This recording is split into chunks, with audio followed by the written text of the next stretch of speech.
We're not anonymous. We are Kenyan people fighting for this country, to make this country better, because it is our right. We have been peaceful throughout. In the streets, the people who are protesting are kids. They're teenagers. They're in their early 20s. And those who are not Gen Zs, those who are not millennials, are Kenyans who care about this country. They've tasted freedom. They know what it is to be free.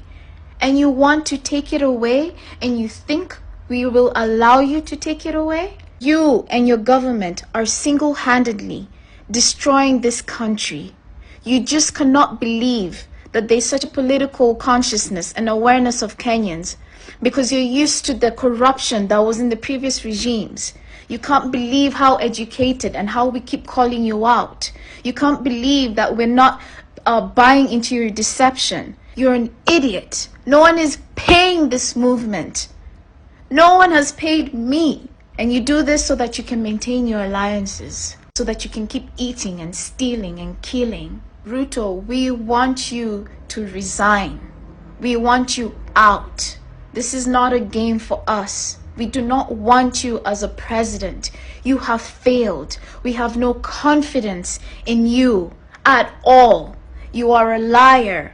You deceive the people who do not know any better, and you hide behind churches, and you pretend that you are a saint of God.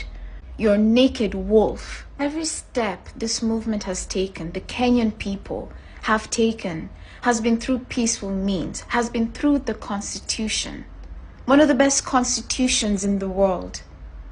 And every opportunity that Kenyan people have given you, have extended an olive branch, you have spat on it. You have squandered those opportunities, and you have acted in your pride. You disregard human life. You do not care at all. You only care about yourself and whoever's behind the curtains. I really do believe this thing is honestly bigger than Ruto, but you are a vessel. You're a conduit of these plans that you want to enact on. I'm so mad. I'm so upset. The way he spoke in that church was a threat, and it was a clear one. I cannot even that church giving him a platform to speak, and these people are clapping. What idiots. My fellow Kenyans, you beautiful people, please stay safe. And may God keep us, for real. But let's continue to fight, and let's fight the right way. Let's not lose focus. It makes me really sad.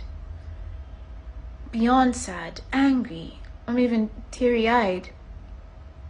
It's crazy. This conversation recently about the botched Senate Rock City deal, well, it didn't go through, but then again... Thank God. God bless the unions. The labor unions. Yes. You were irked about it? Irked about what? The entire transaction, the purported transaction. Yes. Yes, of course. Conflict of interest is conflict of interest. They say you can't be the judge and you can't, and the jury. You can't be the lawyer and the judge. You can't be the litigant, and then you are also sitting, after you've given your evidence and everything, and it's time, your lawyer has done the submission, and it's time to determine the outcome. Then you're now going to go and sit among the jury, and you are part of that. But the agreement minister says there was no conflict of interest. The conflict of interest is not defined by the individual, and sometimes, yes, conflict of interest when you're managing standards. It's part of performance standards. And when you're managing those are called ethical standards. When you're managing ethical standards, sometimes it is simply perception. Perception. Will a reasonable man in the street, in law school, we would say, will the reasonable person on the Latebi Okoshi bus. They don't have Latebi Okoshi buses anymore. But will the reasonable person on the Latebi Okoshi bus, if you were to tell them of this, what will they say about it? And if you can surmise that they will say, sir, that it smells, then it smells. And when you're a public person, just because there's no law that says you cannot do it, does not mean you should do it. Even in the Bible, it says, I can do all things, but not all things are good. The problems we have in this country is a lot of things, and sometimes you even end up with duplication. Duplication of rules, duplication of regulation, duplication of institutions. Because we're not allowing the law to work. And if we feel that the existing, like I once again, if the existing law or the existing regulation is passé, has been overtaken by events, you don't lament. We are a parliamentary democracy. You propose to Parliament, and Parliament, and you justify to Parliament, and you change the act. But we have so many things are not working. Let's take sanitation. What sanitation law don't we have? What ordinances from the days of ordinances to regulations all the way to date? What enactments don't we have? What departments don't we have? We have a ministry for that matter. Which was so totally unnecessary, because it's not a ministry that is going to do the work. Sanitation is the work of local government. Sanitation ministry is an unnecessary ministry. Absolutely. What have they done? They were pursuing the president's promise of making Accra the cleanest city. Is it? Isn't it dirtier than it was before the ministry was set up? Isn't it? When was the last time you even saw any, other than neighborhoods getting together to clean gutters? When was the last time you saw a sanitation worker doing anything? It's been, for me, I haven't seen one on my road or in my neighborhood. They actually take tolls from the market people, you know that, to clean. That's for cleaning the market, yes. And half the time it's the market women themselves who end up doing the cleaning, and they have to talk before they are even given the proper sizable tips in which to put the rubbish, and it piles up and it piles up and it piles up.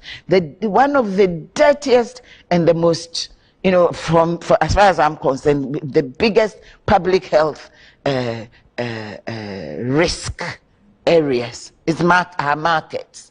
When during the COVID, when they went and fumigated, and God knows how many fumigations have taken place since then. Certainly before then, maybe they had never been fumigated. Did you see the cat-sized rats or puppy-sized rats We're running around that we saw on the television? I took one look and looked away because it was just too much. this conversation recently about the botched Senate Rock City deal. Well, it didn't go through, but then again, Thank God. God bless the unions. the labor unions. Yes. You were act about it? Act about what? The entire Transaction, the purported transaction. Yes. Yes, of course. Conflict of interest is conflict of interest. They say there's You no can't be the judge and the jury. You can't be the lawyer and the judge. You can't be the litigant and then you are also sitting, after you've given your evidence and everything, and it's time your lawyer has done the submission, and it's time to determine the outcome. Then you're now going to go and sit among the jury, and you are part of that. But the agreed minister says there was no conflict of interest. A conflict of interest is not defined by the individual. And sometimes, yes, conflict of interest when you're managing standards, it's part of performance standards. And when you're managing those are called ethical standards. When you're managing ethical standards, sometimes it is simply perception.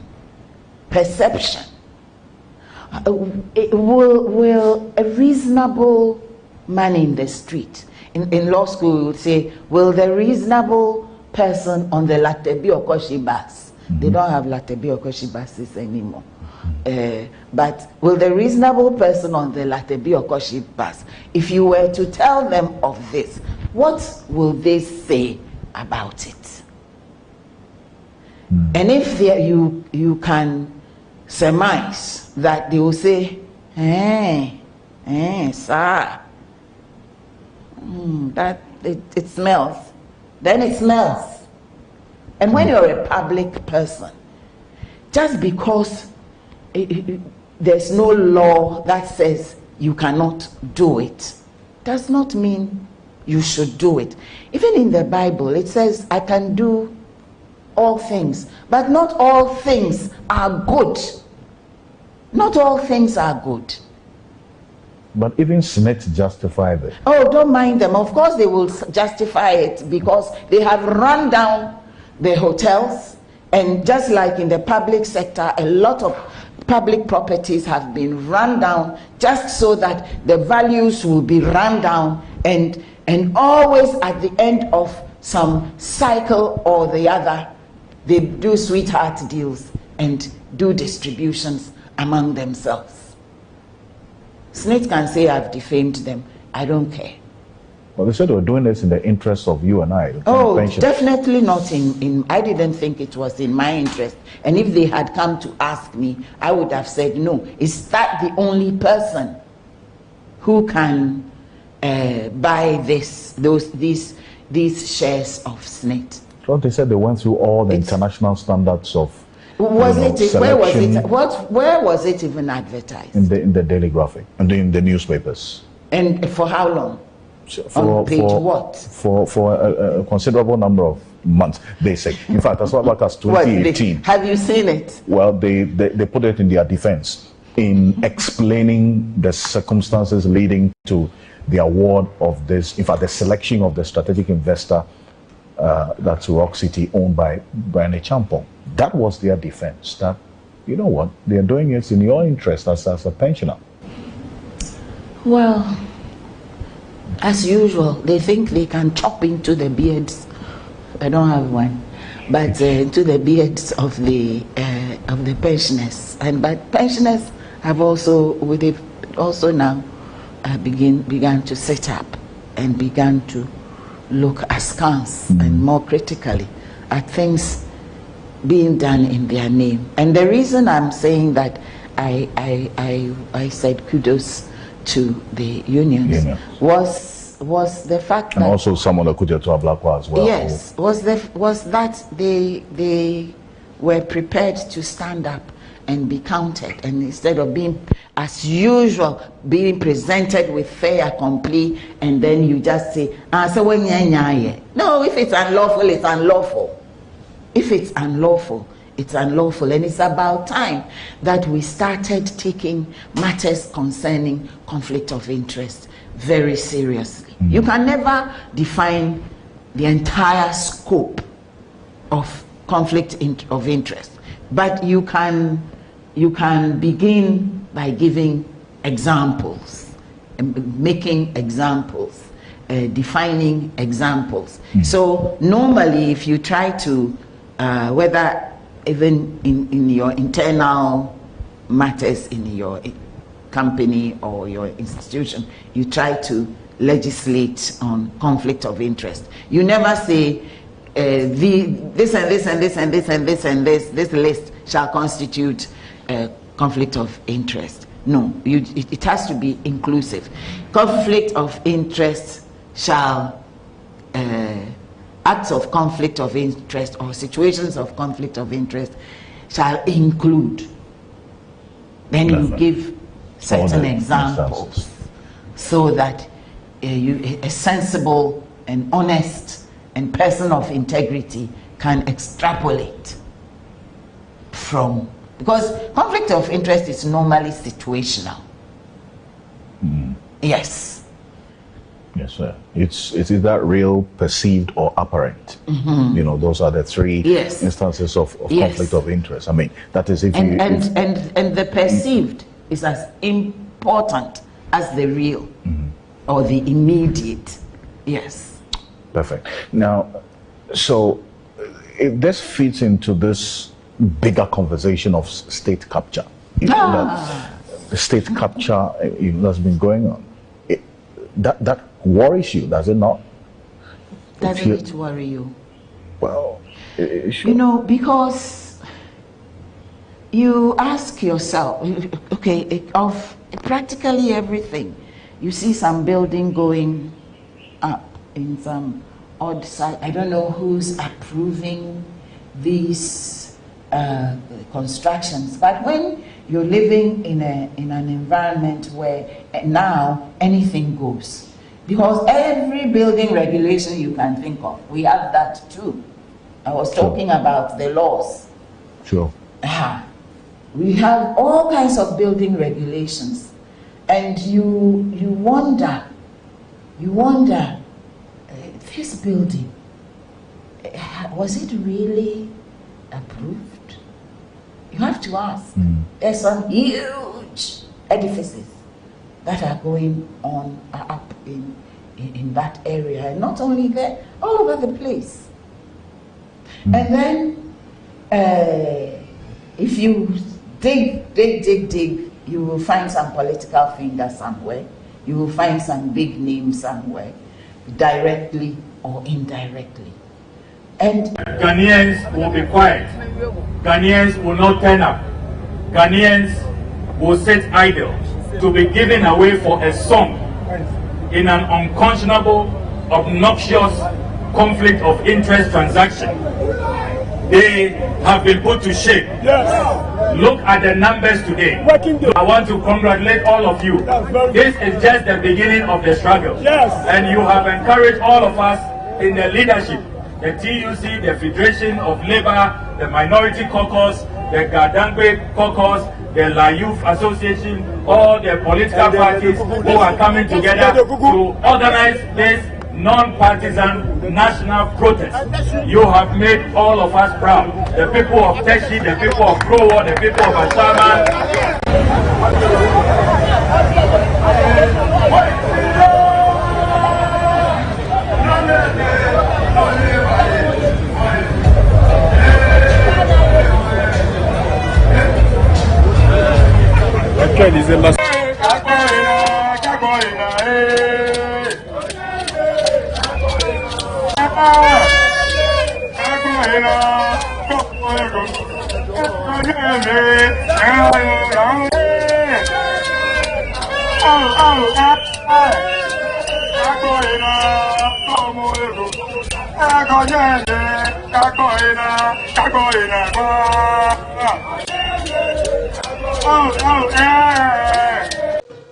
The problem with this country is that our policies are based on the short cycle of winning elections every 4 years.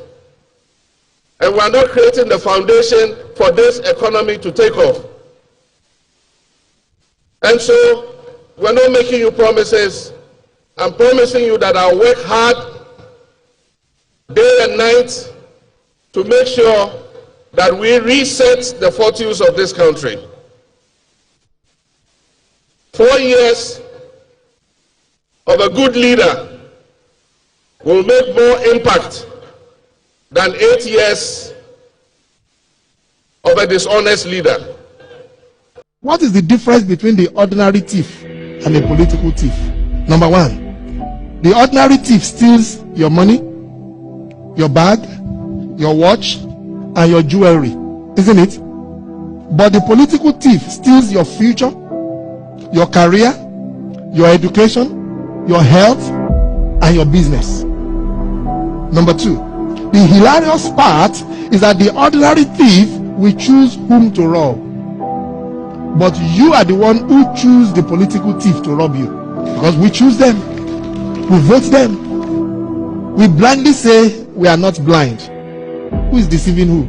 The ridiculous part of the whole issue is that we will fight to defend and protect our belongings from the ordinary thief. Is it not?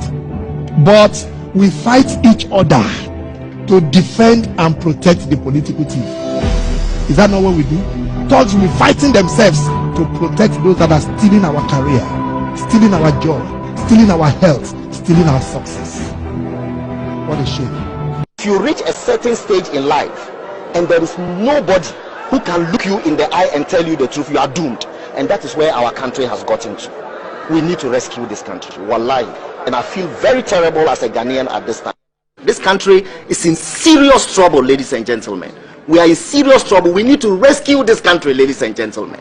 The presidency has been so depraved, so muddied, so dirtied, that I tell you in all sincerity as a Ghanaian, that I feel terribly sad today as a Ghanaian. We need to rescue this country. Wallahi, inshallah. Please don't cry. We shall rescue our country.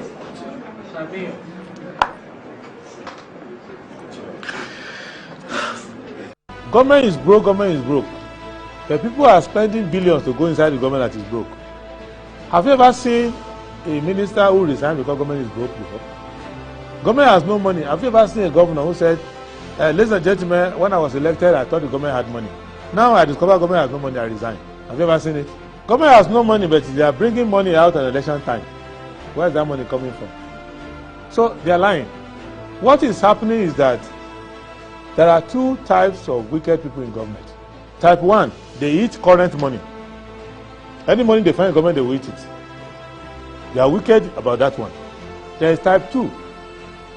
Type 2, they eat current money and future money. They will say, my term will end next year. When I leave, how will I eat money? Let me borrow money now and borrow money of the future and eat it now. Right, hello, good morning and welcome to the show. This is Good Morning Ghana live on Metro TV. It's a Tuesday, the 30th day of July, 2024. By His grace, we're alive and we're here. We're yet another edition of the show. Our gratitude will go to the Most High God for the very privilege of being alive and, of course, the opportunity of having another conversation around the top stories making rounds here in our dear Republic. I'll let you into our panel for the morning's conversation shortly, but let's take a look at the front pages of our newspapers. Daily Graphic. Ministry recruits 15,200 nurses and midwives. Process starts Monday. Jakba's actions constituted misconduct. CDS tells court.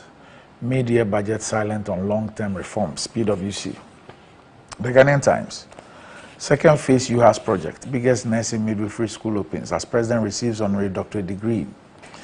Alleged payment for spare parts for ambulances. We've not paid $10 million to SGAG, Bank of Ghana. Okay. They say they have issued letters of credit, but there's no claim on it yet.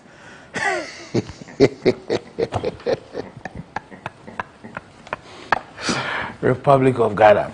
First batch poultry products under FSRP, ready for market and consumption. Brianna Foundation marks second anniversary of childhood cancer ambassador's death. Names dogwood tree after her. Daily Guide. 2.37 million euros ambulance case. CDS nails Jakba on his dismissal. Court dismisses case against Amewu. NHIA outdoors free annual health checkup program. Parliament passes Ghana Shippers Authority bill. EC starts voter registration mop-up August 1. The New Crusading Guide. Bawumia to distribute heavy-duty road construction machines to MMDAs. IGP petition to arrest Bankahima over leaked strip pictures. New Nation School tops British Council Partner Schools IGCSE. So Odamte, two others in trouble as court hears contempt case next month. Involved GSCP in Green Ghana project. Professor George Amwakum, former NPP MP's route for Bawumia. Consider 1904 land judgment. Oda into family to Lands Commission. The Insight.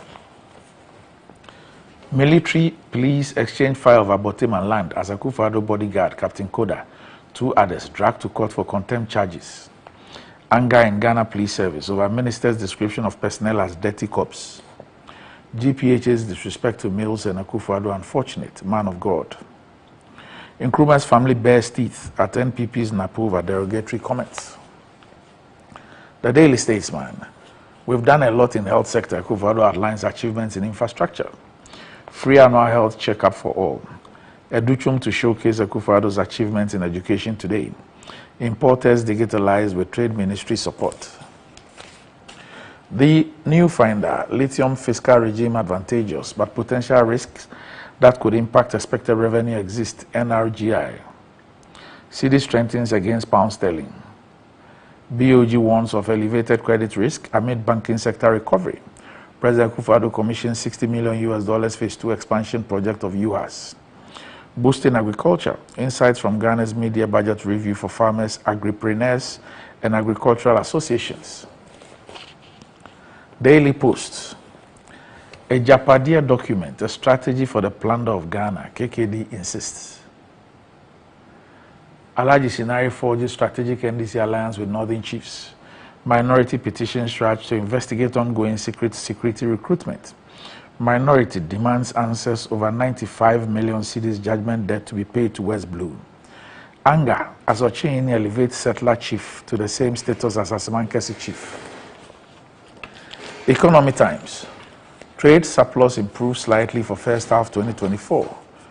Interest rates to remain stable. Government records 2% deficit for first half 2024. And that's about it. For the front pages, we're back shortly. Have you ever seen it?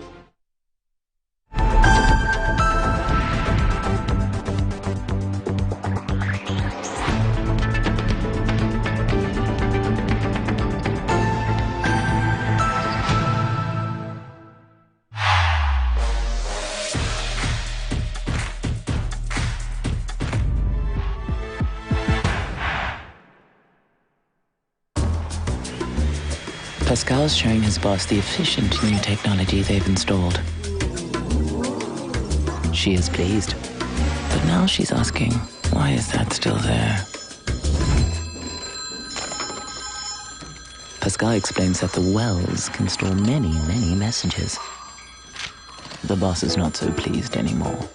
If you haven't upgraded your contact center yet, it's time to get business done better with MTN Business. It's another day to stay on point. Toast is Friday, it's still on point. Fortune's Friday all day long. Still on point, yes, it's still on point. It's still on point. Fortune's Friday, it's still on point. For your bread, it's creamy. For your toast, it's still on point. It's yummy, delicious. It's still on point. Still on point, yes, it's still on point. It's still on point. Still on point, yes, it's still on point. It's still on point. For your toast, it's still on point. It's still on point. Fortune spread, it's yummy, delicious. It's still on point. Fortune spread, delicious, creamy, and always on point. This advert is FDA approved. Bet, blast, boom! Exclusively on Betway. Win up to 300% more when you play FlyX with Win Boost from Betway. Betway, get way more. In today's modern world, stairs are a challenge, especially for our elderly and those with health concerns. Navigating them can be difficult and even dangerous, but there's a safer way to move vertically. Lifts and Elevators Limited Company, your answer to a more accessible and secure vertical transportation. Our elevators and escalators, including top-of-the-line pneumatic vacuum elevators, Fuji elevators and escalators, offer a safer and more convenient alternative, eliminating the risks of stairs and enhancing accessibility for homes, businesses, and hospitals. Choose safety and convenience with Lifts and Elevators Limited Company. Elevate your spaces today. For more information, visit our website at www.elevatorsgh.org or call now on 0200-535-515. Lifts and Elevators Limited Company, the elevator people.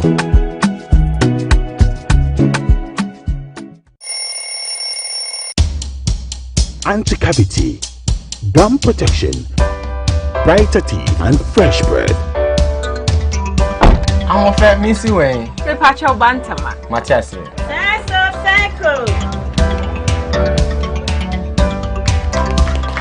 It's her smile, the fresh breath. Me, Jidi said we use Cal 360 toothpaste. Some kind. Cal 360 toothpaste. Guys, Kia, Cal 360 toothpaste. It's a gum protector. Onim jom kasa. Ile hosing. Cal 360 did the way. It's cool mint. Gives me fresh breath and your confidence booster. You will see so feeling when you know Cal 360 toothpaste. Happy smile. Cal 360 toothpaste, anti-cavity, gum protection, brighter teeth, and fresh breath. Cal, happy smile. This advert is FDA approved. Get blast. Exclusively on Betway. Win up to 300% more when you play FlyX with Win Boost from Betway. Betway, get way more.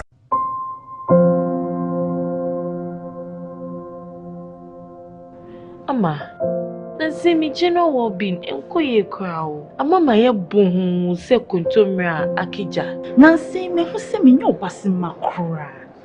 Ama me kunu ni me into kwankwa. Oh, you right. Enye mo ko. Give us JC lecture and any capsules. Ah, you num boom and want some na more kana. E bua emma ene meme nyina. Ne ma wo ba ye obesima. Na be ma so aye pemesima. Ya, we be bua wo kunu. Ama ne giant sa wo de hye ne botum. Na wanyinya na ninti sese ni oyi chop mo.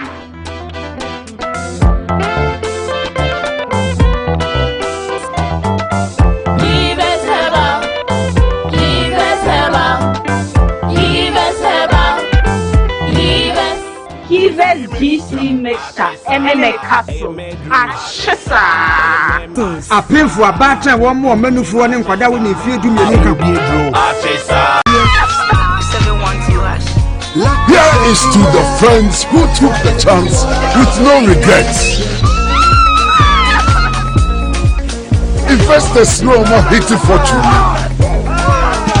To the health workers who diagnosed blacks every move. And then to the hard guy who couldn't hold his remote. To the passionate fan who couldn't contain his joy.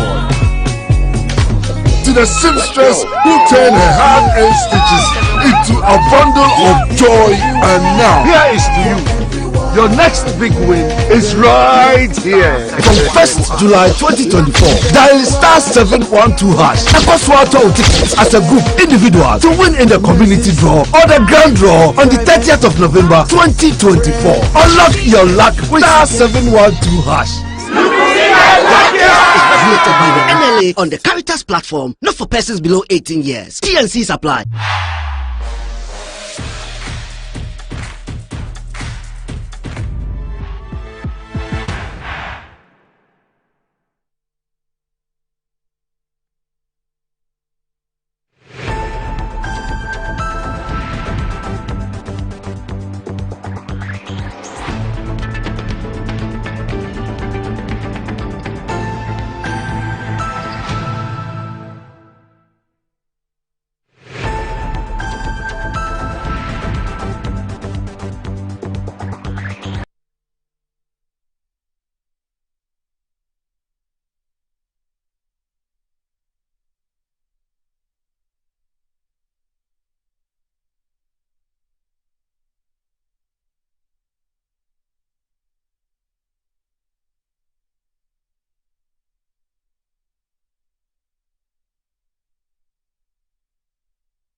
Right, welcome back to the show. If you just joined us, this is Good Morning Ghana live on Metro TV. And as we wind up on the month of July, well, we're winding down on the SME month as far as MTN is concerned. And so you have a couple of days to go. If you own a small or medium-sized business, then you are in a very exciting month. As MTN Ghana, this month has been bringing to you a host of exciting events carefully planned for SMEs across the regions, and businesses have been given the opportunity to set up at the MTN head office at the SME pop-up event, which will end today. It started on the 4th of July, it will end today. So today is the last day for the opportunity to set up at the MTN head office for the SME pop-up event. And there's been quizzes on the social media pages of MTN with exciting prizes to be won. They've also had a developmental and capacity training for SMEs across the regions. And have also been promotions and major discounts on MTN's products to boost your pocket and your business. And it was capped by 2 fairs. So from the 18th to the 20th of July, the Tetekwashi Action Triangle, you had the SME fair. And then from the 26th to the 28th, you had one at the KJTR market. And this provided an opportunity for all SMEs to gain access to top-notch solutions, exposure to partners, and an opportunity to put their businesses on the map. And so we have a couple of days to go. You can still be a part of MTN SME Month 2024. And you can reach MTN via call or WhatsApp on 0244 308 111 to know more. And if you're thinking of getting a toothpaste for the entire family, which will also save you some money, the recommended family toothpaste is KEL 360. Toothpaste is approved by the Food and Drugs Authority. Provides you and your family with all-round dental protection throughout the day. With freshness, KEL 360 toothpaste is good for kids, children, and adults. Let your family be a proud family when they step out by constantly using KEL 360 toothpaste. It brightens your teeth, prevents cavity, and with its cool mint gives you fresh breath throughout the day and protects the gum from decaying. For consistency and quality, use KEL 360 toothpaste. KEL 360 toothpaste is another product from Samara Company Limited, producers of Sasu. It's available in all supermarkets, malls, and provision shops. Call Samara Company on 0246 864798. KEL 360 toothpaste, happy smile. And enjoying the fruits of your labor is as important as enjoying the mansions of your labor. The pains of climbing the stairs when not exercising could be challenging for all ages, but worry no more. Lift and elevators have got you covered with the best portable American pneumatic vacuum elevators on the market today. It's a simple, self-supported elevator for both homes and offices, and guess what? It can lift your goods too. Wheelchairs can fit in, and they come in 3 custom-made models. It's affordable and can be installed within 3 days. Visit Lift and Elevators at Sakuman or just call them on 0200 535 515 or send a mail to elevatorsgh@gmail.com for consultations and the best solutions in easy vertical movement. All right. Okay, so with me on the show this morning, I have the Honorable Member of Parliament for the Buem constituency, the Honorable Kofi Adams. Kofi, good morning. Good morning, Doc. Right. And we're expecting the Honorable Deputy Minister of Sanitation and Water Resources, who's also the Honorable Member of Parliament for the Sisala East constituency. The Honorable Amidu Chinia is a haku to join us here on the show. But Kofi, okay, I can see Chinia entering in here. Kofi, let me start off with you. Let's start off with Tamale. Last Saturday, were you there? No. Okay, you couldn't make it. Oh, okay. I see. But you watched it? I watched it from the beginning to the end. Okay.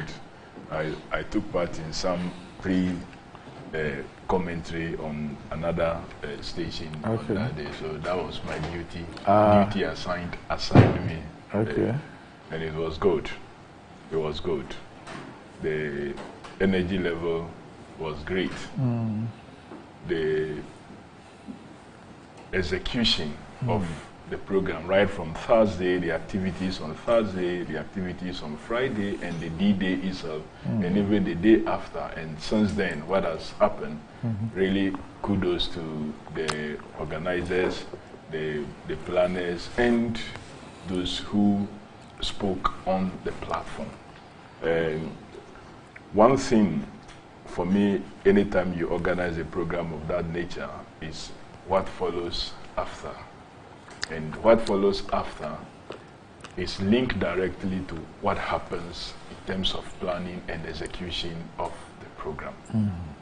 Clearly, one thing you can observe is that we have not had to apologize or intend to apologize for any comment so made by anybody on the platform, because everybody spoke and behaved in a way to indicate clearly to Ghanaians that this is a political party that is ready, prepared, organized to run affairs of state in a way you and I wish and want it to be.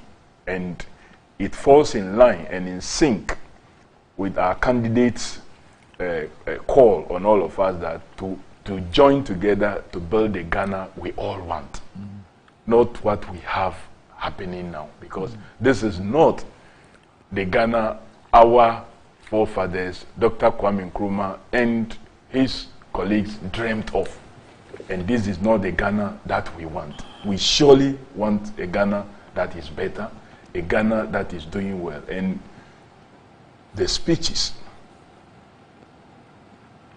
the organization, the orderliness, for me, was great. And it gives clear indication that the NDC is very much ready to march, not alone, but with Ghanaians, at least Ghanaians who want a better Ghana, to join hands with them to secure the victory, because first you must win an election, and that is why the campaign was launched. Randy, we are a political party that have touched virtually every region when it comes to our party main activities. We have not left any region out.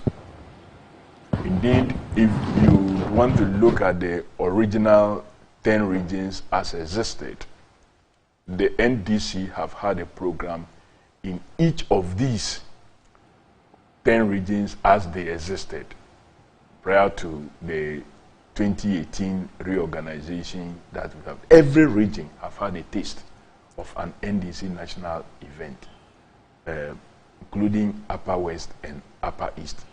The Upper East have hosted both the Youth and Women's Conference.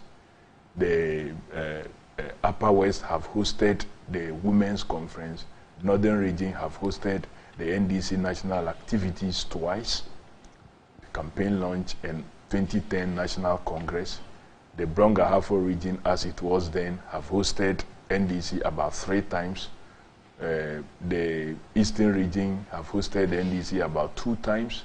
Central region have done about 3 times. Western region have done once. Greater Accra have done a couple of times. Volta region have done twice. And so every Ashanti region have had it twice. So every region have had a feel and taste of the NDC activities. The weekend was no exception. Excellently organized, speeches well presented, the message touching. Everybody spoke to the heart. And everything that was said, we mean it, because you can see it directly linked to the beliefs and the thoughts, not only of a political party, but its leader.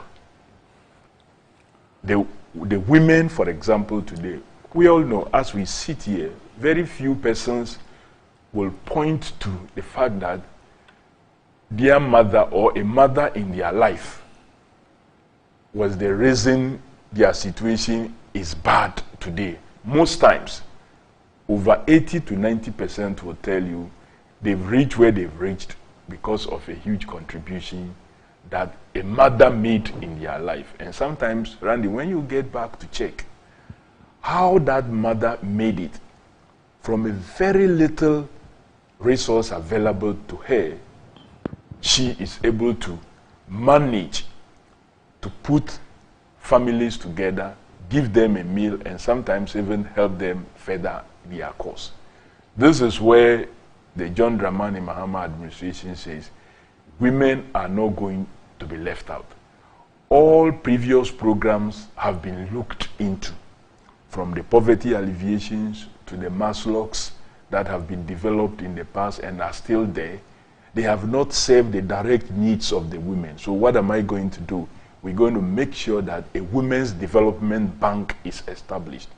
It will be resourced such that a minimum of 1 million women would benefit from the resources that will be made available to such a development bank, that they can easily access support and be able to what? Turn around. You can imagine how impactful this is going to be in the Ghana that we want. That message was appropriately and properly delivered by no less a person but the running mate of our flag bearer, and the flag bearer himself re-echoed that critical and important message. The issue of the economy, that Ghana cannot reach where we want to be if we continue to focus on an 8-hour economy. It is just not possible.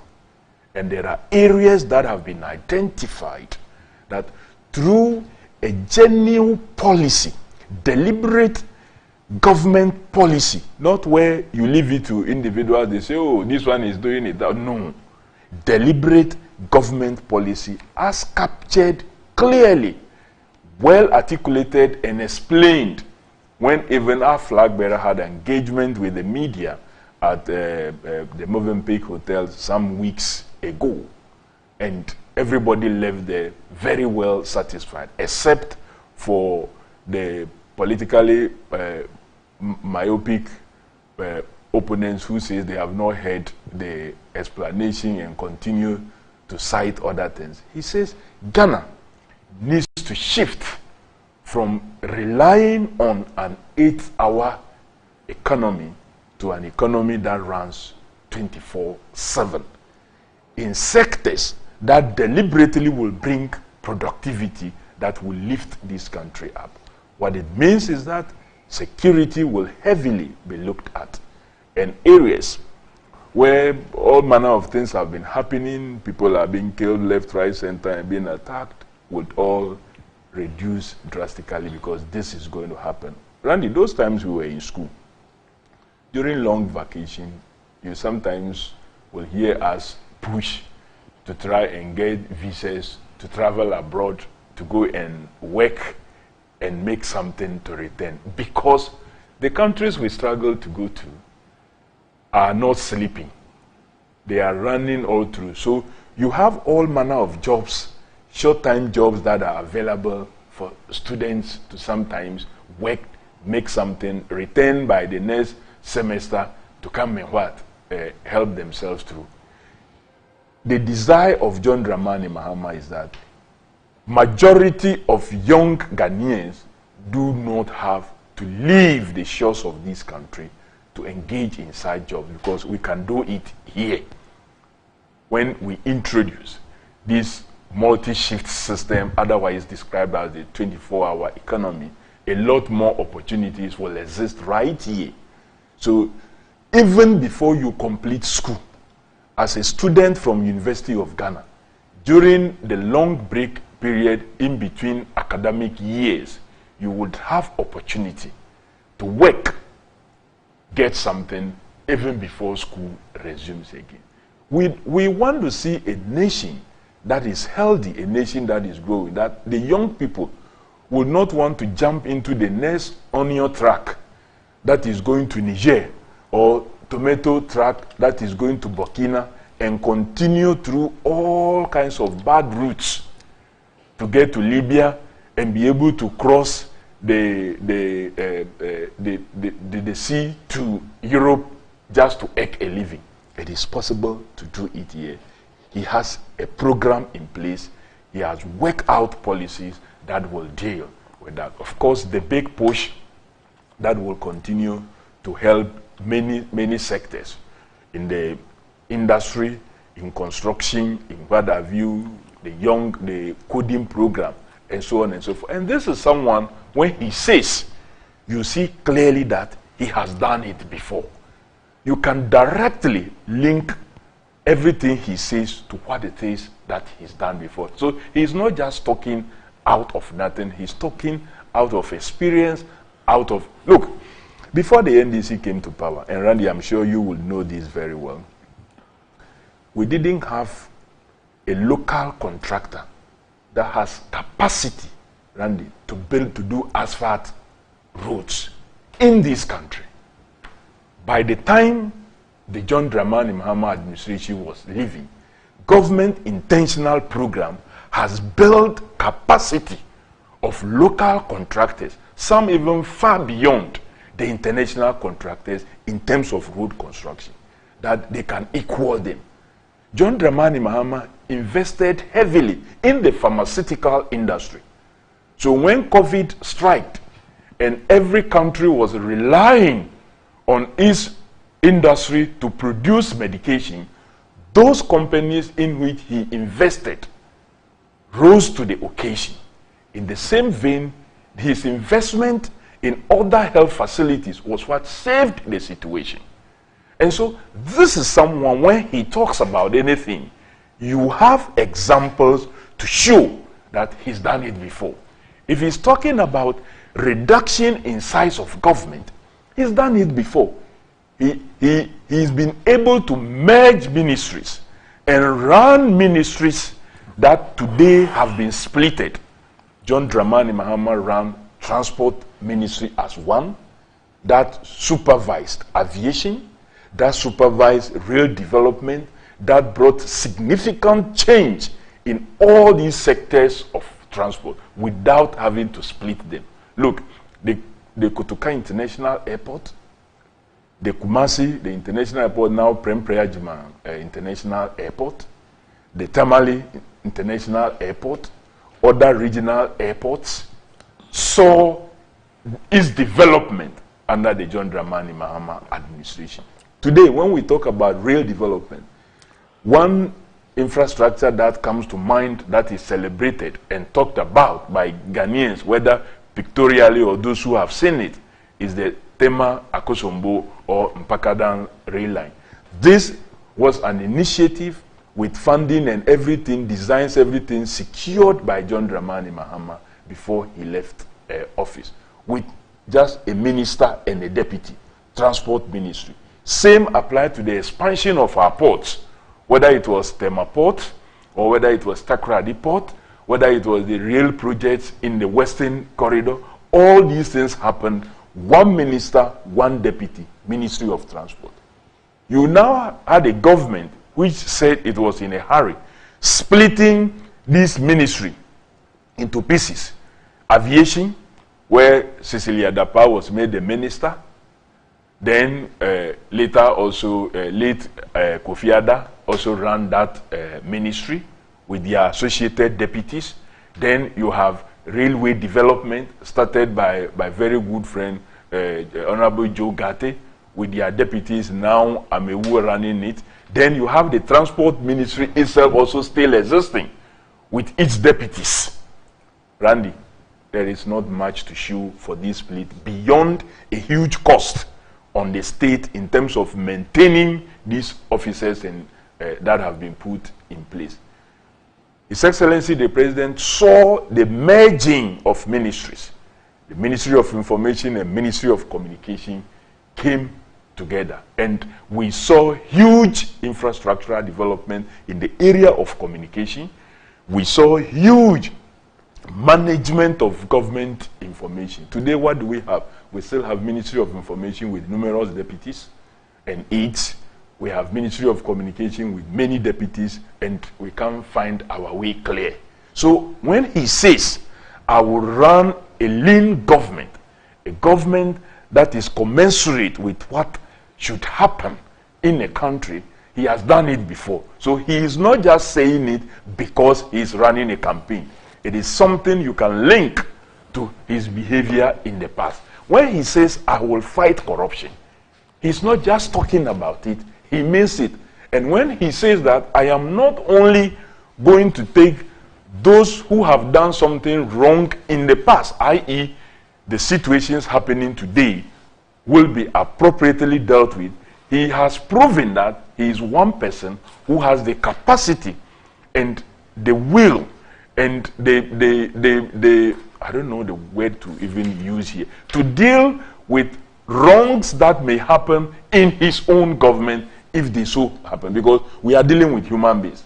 So you may not know the mind of everybody you put in government, but when it comes to your attention that this is what has happened, and you feel clearly that you must act this way, he has acted. When a deputy minister indicated even an intention that this is what I want to see, I want to achieve, he thought that no, anybody I give opportunity should not be dreaming about using government. Before then, he had not made any such statement that if you want to make money, it is not in my government, go to private sector. John Dramani Mahama did not make that sound bite.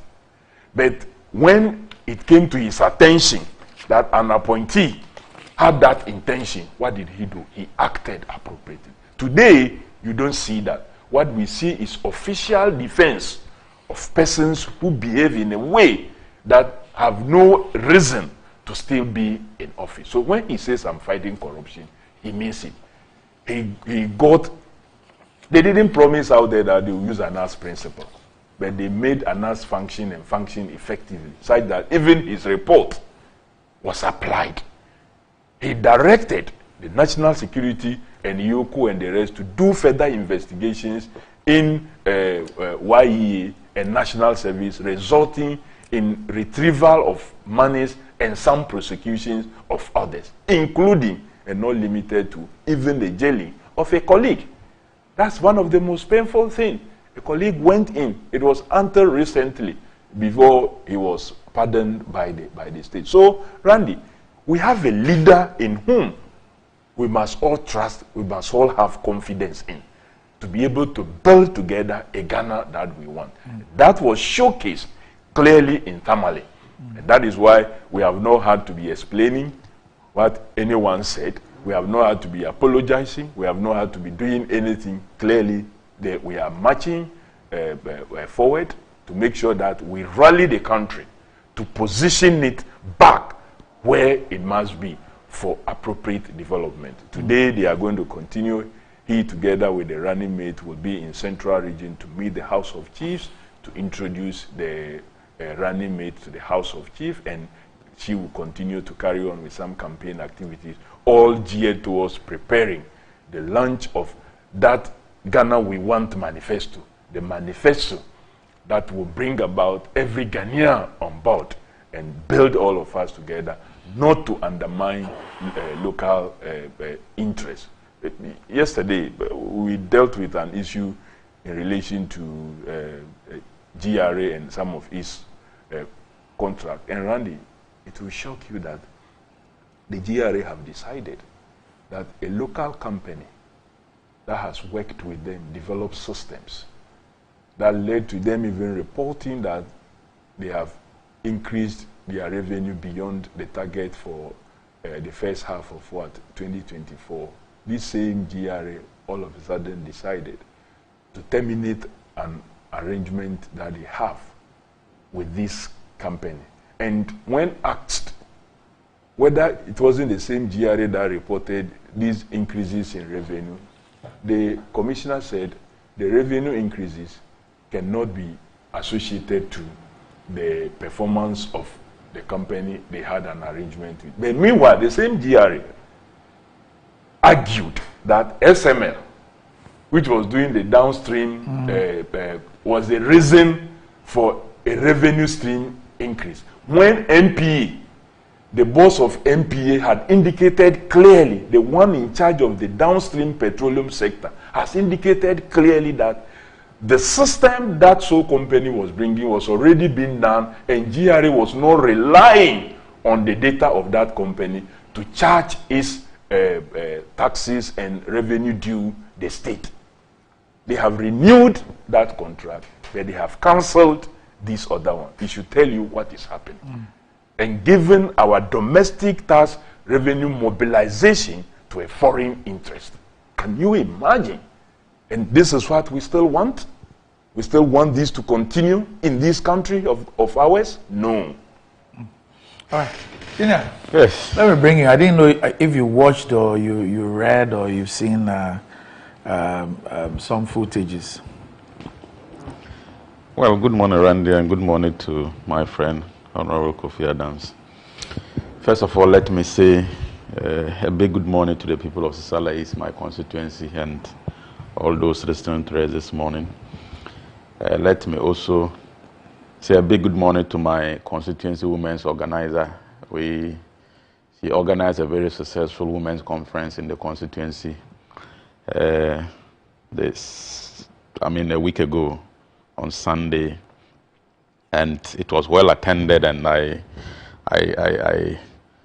express my appreciation to her and her team for a wonderful work done. Let me also show appreciation to my constituency executives and my entire team for a very successful organization to receive His Excellency, the Vice President and the leader of our party on Thursday in the constituency.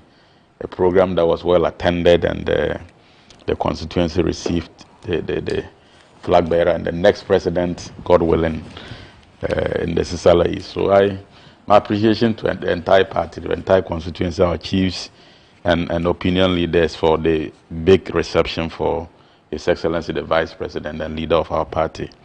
I so much appreciate the massive support. Now to the NDC conference, I think I have seen pieces of information regarding it, but I couldn't follow it throughout. In the morning of the program, it was carried live on my radio station. So as I was in car, from the beginning, I listened until I had to attend the funeral, and so I was, of course, outside the vehicle and couldn't continue to follow. But I will say that it was to the extent that they conducted the exercise and ended peacefully without any conflicts or any confusion. We have not heard of any reported cases of any mishaps. It appears that everybody who went there got back home safely. To that extent, I commend them for a very peaceful and successful campaign launch. But my friend makes some allusions that I think that I need to. He says the Minister of Information and Communication, when he was talking about, it was several deputies. I don't know who the several deputies are. Minister of Information, what several deputies do we have there? Kofi? Go ahead with your comment. I'm just asking because you made the point. I'm just trying to find out. Do we have one deputy for Information and Communication Ministry? You said how many deputies do you have? Information has one deputy. How many deputies do you have? Communication has one deputy. Communication don't have one deputy. Then maybe you don't know your briefs. Go and check. How many are they? I'm saying go and check. You are noted for making false information. That was what you did the last time here. How many? Only. If communications has two, information has one. Until recently, the information had more than one. It was recently they reduced it to communication one. Who are the two deputies? I think there's you go and check. There's a lady. Charles. Charles is the only deputy there. No, there's a lady. The lady, was the only deputy. Yes. No. And she was removed, and Charles was brought. No. She has been removed. Yes. Oh, okay. The woman was the only deputy. Okay. She has been removed, and Charles is the only deputy. So it means that is what you are saying is the first term that had two. As far as it was the lady alone who was deputy there. The first term they had Vincent Odote and Georgianda. Okay, so as far as I know, they still had two in the first part of this. The first part. Well, I'll check the names for you. Don't worry. It's only one. Don't worry. The MP from Ashanti region. She was a deputy. After the primaries, she's one of the people who was removed, and then Charles. She lost her primary. Yes, okay. Charles was brought there. So In fact, you are rather misinforming the public, because the Ministry of Information and Communication doesn't have several deputies as you are claiming. It's complete falsehood intended to, I mean, create in the minds of people. Don't worry, la. So, Kofi, don't lie. I mean, don't tell lies. Now to the conference. I mean, Ramdi, for me, I think that what anybody will be looking for from the NDC's campaign launch was alternative solutions or policies that will be superior, or the superior arguments that will be made. But from where I sit, I didn't see that. Kofi just mentioned about government, the fact that we cannot rely on an 8-hour economy, and talk about the record of former President John Mahama, which, if it is about his record, even the 8-hour economy that he ran as president, he couldn't manage it. The 8-hour economy former President Mahama ran as president, when he was president, the 8-hour economy was in shambles. It was in disarray, because the economy is one of the engines of running an economy. Is the energy sector, it's electricity, it's power, because most businesses depends on power. Here is a president who could not manage power, and so even the 8-hour economy was not managed properly, and all Ghanaians can attest to that record. And it is also not true that Ghana is running an 8-hour economy. I mean, there are various sectors of our economy which are running 8 hours, some are running 12 hours, some are running 24 hours. I mean, it's a combination of all, depending on the demand supply requirements in any sector. I mean, the health sector runs a 24-hour economy. Ghana Health Service, you go to all the hospitals, you have nurses that go, they have 3 shifts. It's not a 24-hour economy. The police service and other security agencies run 24 hours. The transport system, most of it, the big buses in Accra and Kumasi here, they run 24 hours. There are buses that run in the morning, afternoon, in the night. So there is 24-hour economy running in Ghana. One can talk about enhancing and improving it, but to say that Ghana is running an 8-hour economy and somebody is coming to run a 24-hour economy is complete false. It cannot be true.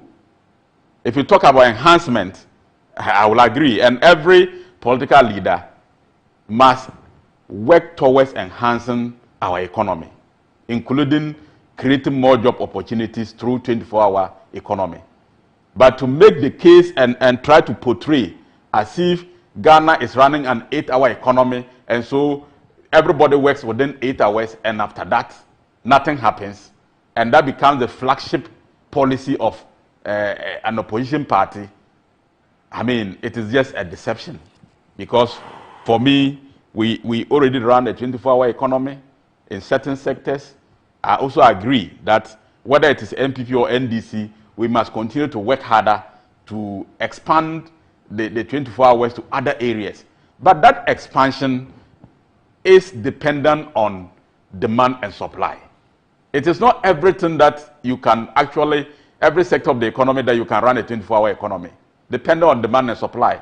Because if people are not demanding for a service, how can you supply in continuously for 24 hours?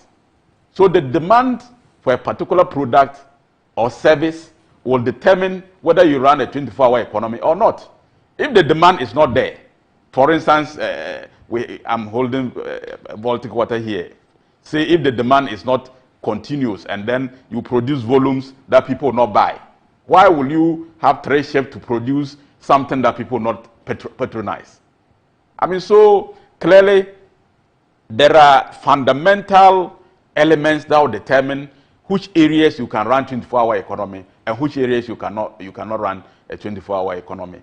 And that cannot, I mean, you cannot use incentivize an area that you don't have demand for a product or service and forcefully provide 24-hour economy. And Randy, when you listen to them, they have given various explanations to their 24 hours and they have ended up confusing Ghanaians.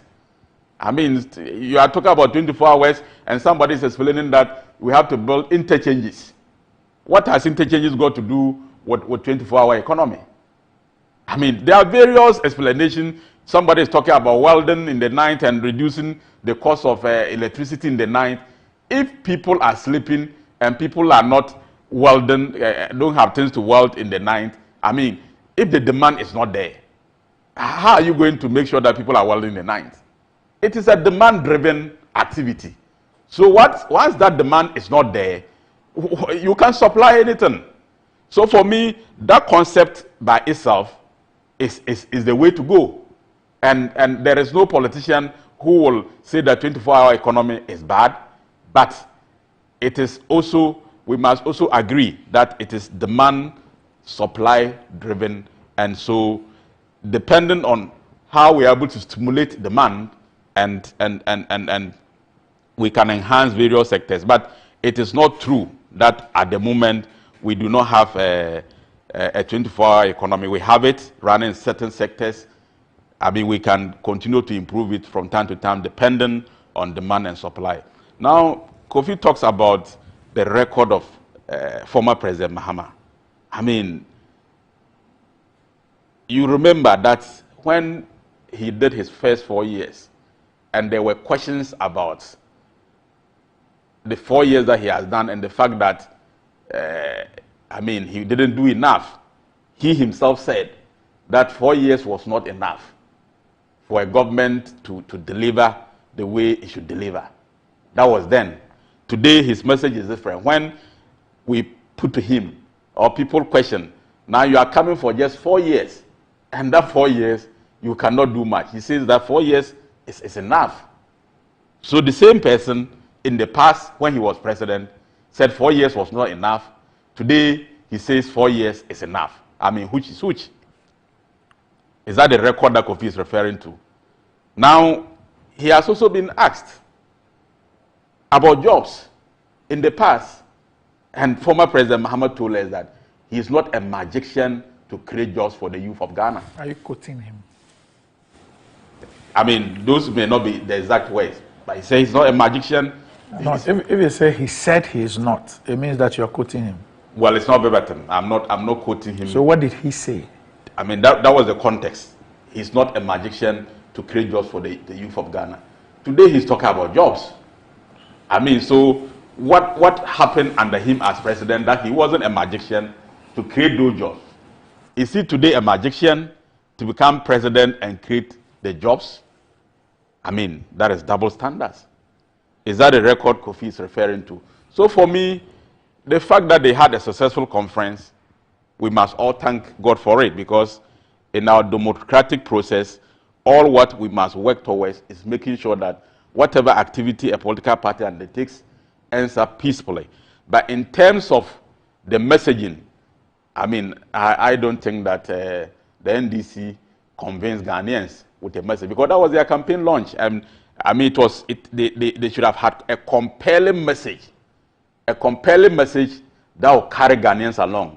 But I didn't see that compelling message, because you go for a campaign launch and you mention your opponent's name even more than the name, because the focus should be on what the NDC and their flag bearer will be doing. But if the name of Bawumia is coming more in everybody's message than the flag bearer, it tells you that there is no focus. They are not focusing on dealing with the issues, giving policy alternatives, telling us exactly the things they'll be doing.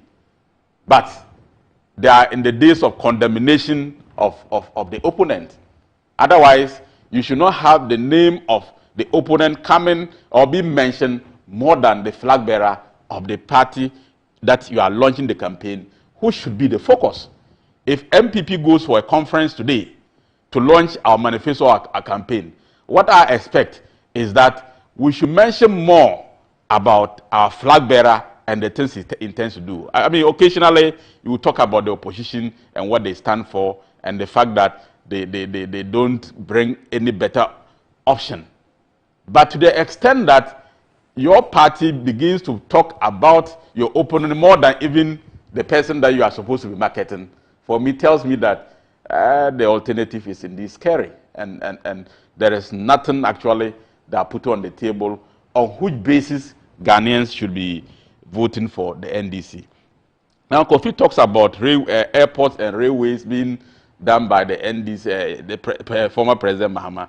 But, I mean, if it is about programs that are intended to be done, there are projects that have been on the drawing board more than 100 years that have not been done. These airports that you are talking about and the projects and the railways that you are talking about were not done. You are talking about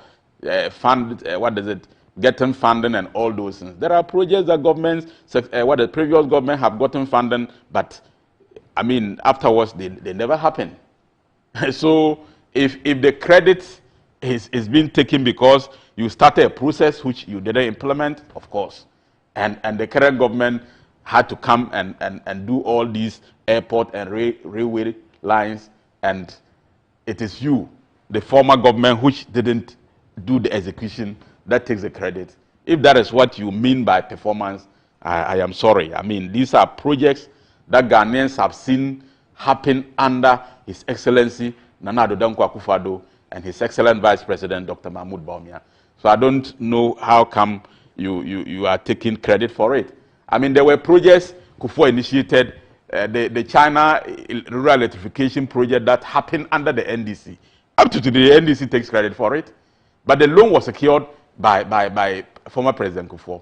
But you never see it's former President Kufuor who got the loan, and for that reason, he is the architect of those projects. You claim it as projects that the NDC executed, and you even try to make the point that in terms of electrification, you have done more because of that China exim facility that you inherited in 2009 and continue. So if that is the line we have to argue, then we may have to look at projects that Kufuor initiated, that the NDC carried on, and then you claim credit for it, and then we can do those analysis. But the facts remain that these are things that were executed, and it cannot just be the record of former President John Mahama as a former president. So the records that he makes references to, I don't think are real. I don't think that can be attributed to the former president, because if this current administration hadn't taken steps to implement them, they would have still remained on the drawing board. I don't think that the Kumasi Airport, Tamale Airport, the railway lines he's making reference to would have been constructed. They would have remained on the drawing board. It is because of the effectiveness of this administration, the commitment of this administration, that we have had these projects undertaken. So by and large, I would say that the NDC had a successful program.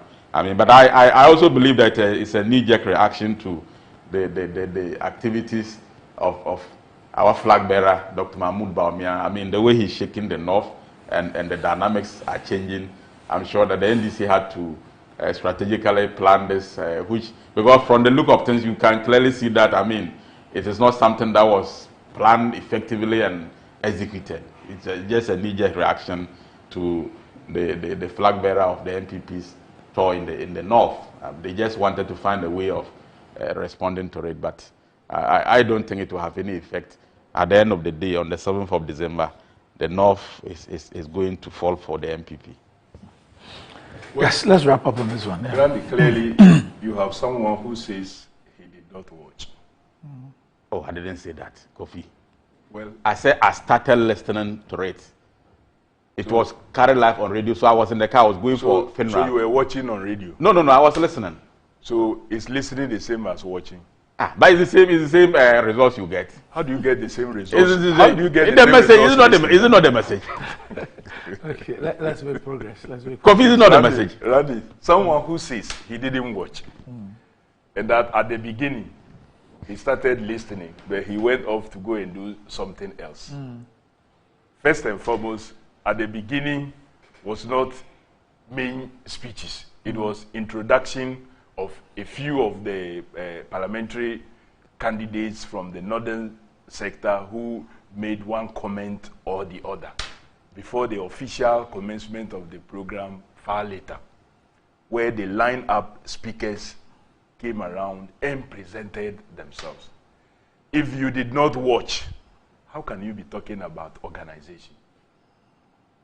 If you were talking about that, you didn't like the content of the speech, I can give you that. Because as for content of speech, you can listen and virtually will be able to analyze without having to watch. But you have someone who says, I did not watch. But he's talking about analyzing the program. It tells you the character that we are dealing with.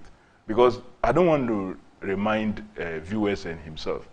A few weeks back, we were here in this same studio where you ran and attempted running down His Excellency John Dramani Mahama.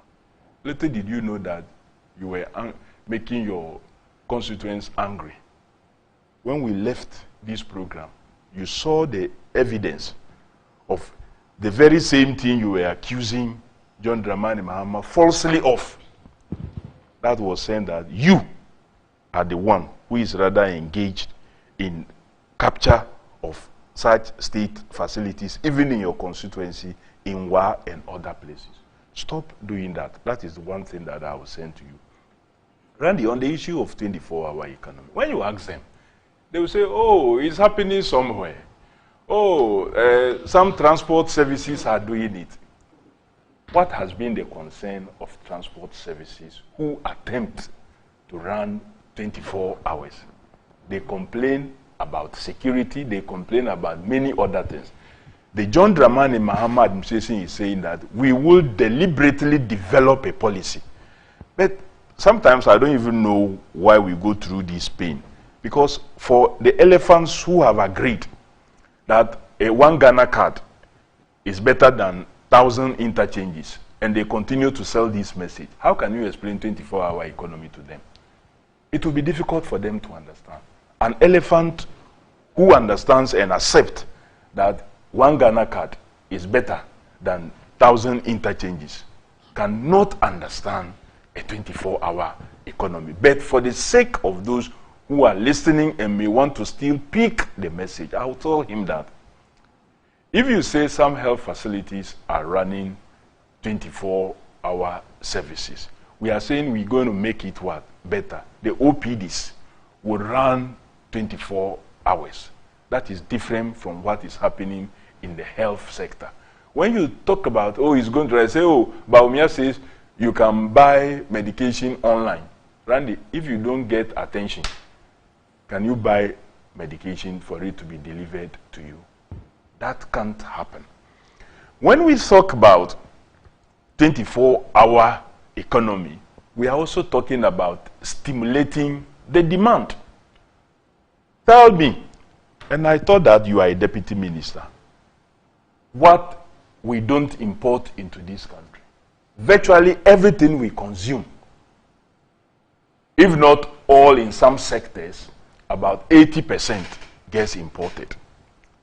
We are importing tomatoes from Burkina, that is fighting. We are importing onions. We are importing fruit juices of all kinds. We are importing tomato paste from all parts of the country. We are importing palm oil from all places. Recently, I'm told we are even importing guinea fowls from Europe. We are importing virtually everything that becomes. Then you have a minister, a deputy minister of state, come to sit here and tell Ghanaians in their faces that there is no demand. To be able to push an agenda to produce this in huge quantities in order to substitute that importation that we have. Of course, we will have that. Randy, we're in this country. When the energy crisis was drastically solved by John Dramani Mahama, after we have encountered epileptic challenges over the years. Look, President Rawlings' administration faced the energy crisis. At that point, we were relying only on hydro.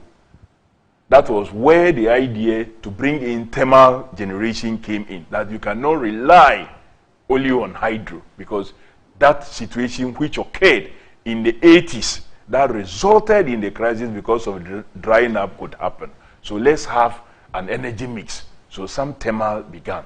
President Kufuor came, had issues with energy crisis. Dr. Charles Rekubrobe will tell you that the response was not good enough because what was brought in were toy generators. Of course, he initiated the Bui Dam project. And the NDC continued to give credit to President Kufuor for the Bui project, even though he did not even secure 100% funding for it. That's a fact.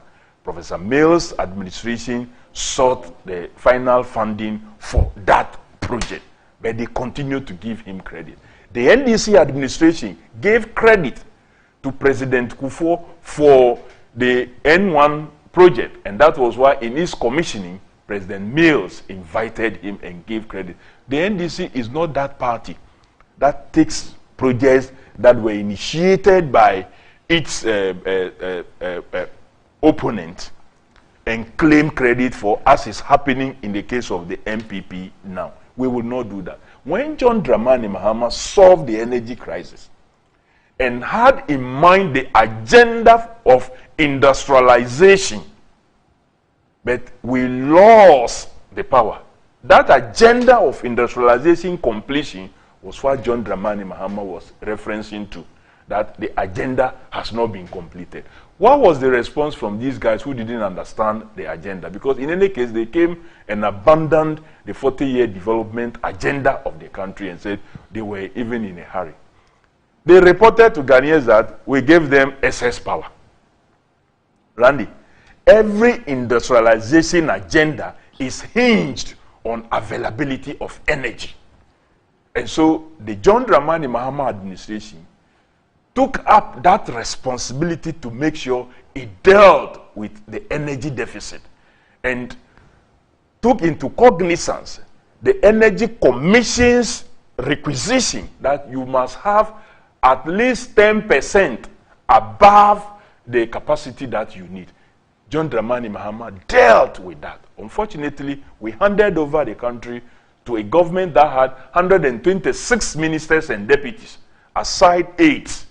He's challenging the number of deputies. 126 ministers and deputies, aside 8, and told us that there was excess capacity because they didn't understand what to do. They didn't understand the industrialization agenda. It is that agenda that today John Dramani Mahama is saying that he will continue to pursue. So I am not surprised that you really don't understand. Rural electrification. We will not take some interventions of an MPP administration or President Kufuor. If he found funding for a project, he will be credited for the funding he found for a project. But everybody knows that when it comes to rural electrification, that is a major social intervention project of the NDC administration, extending power to all places, including your village.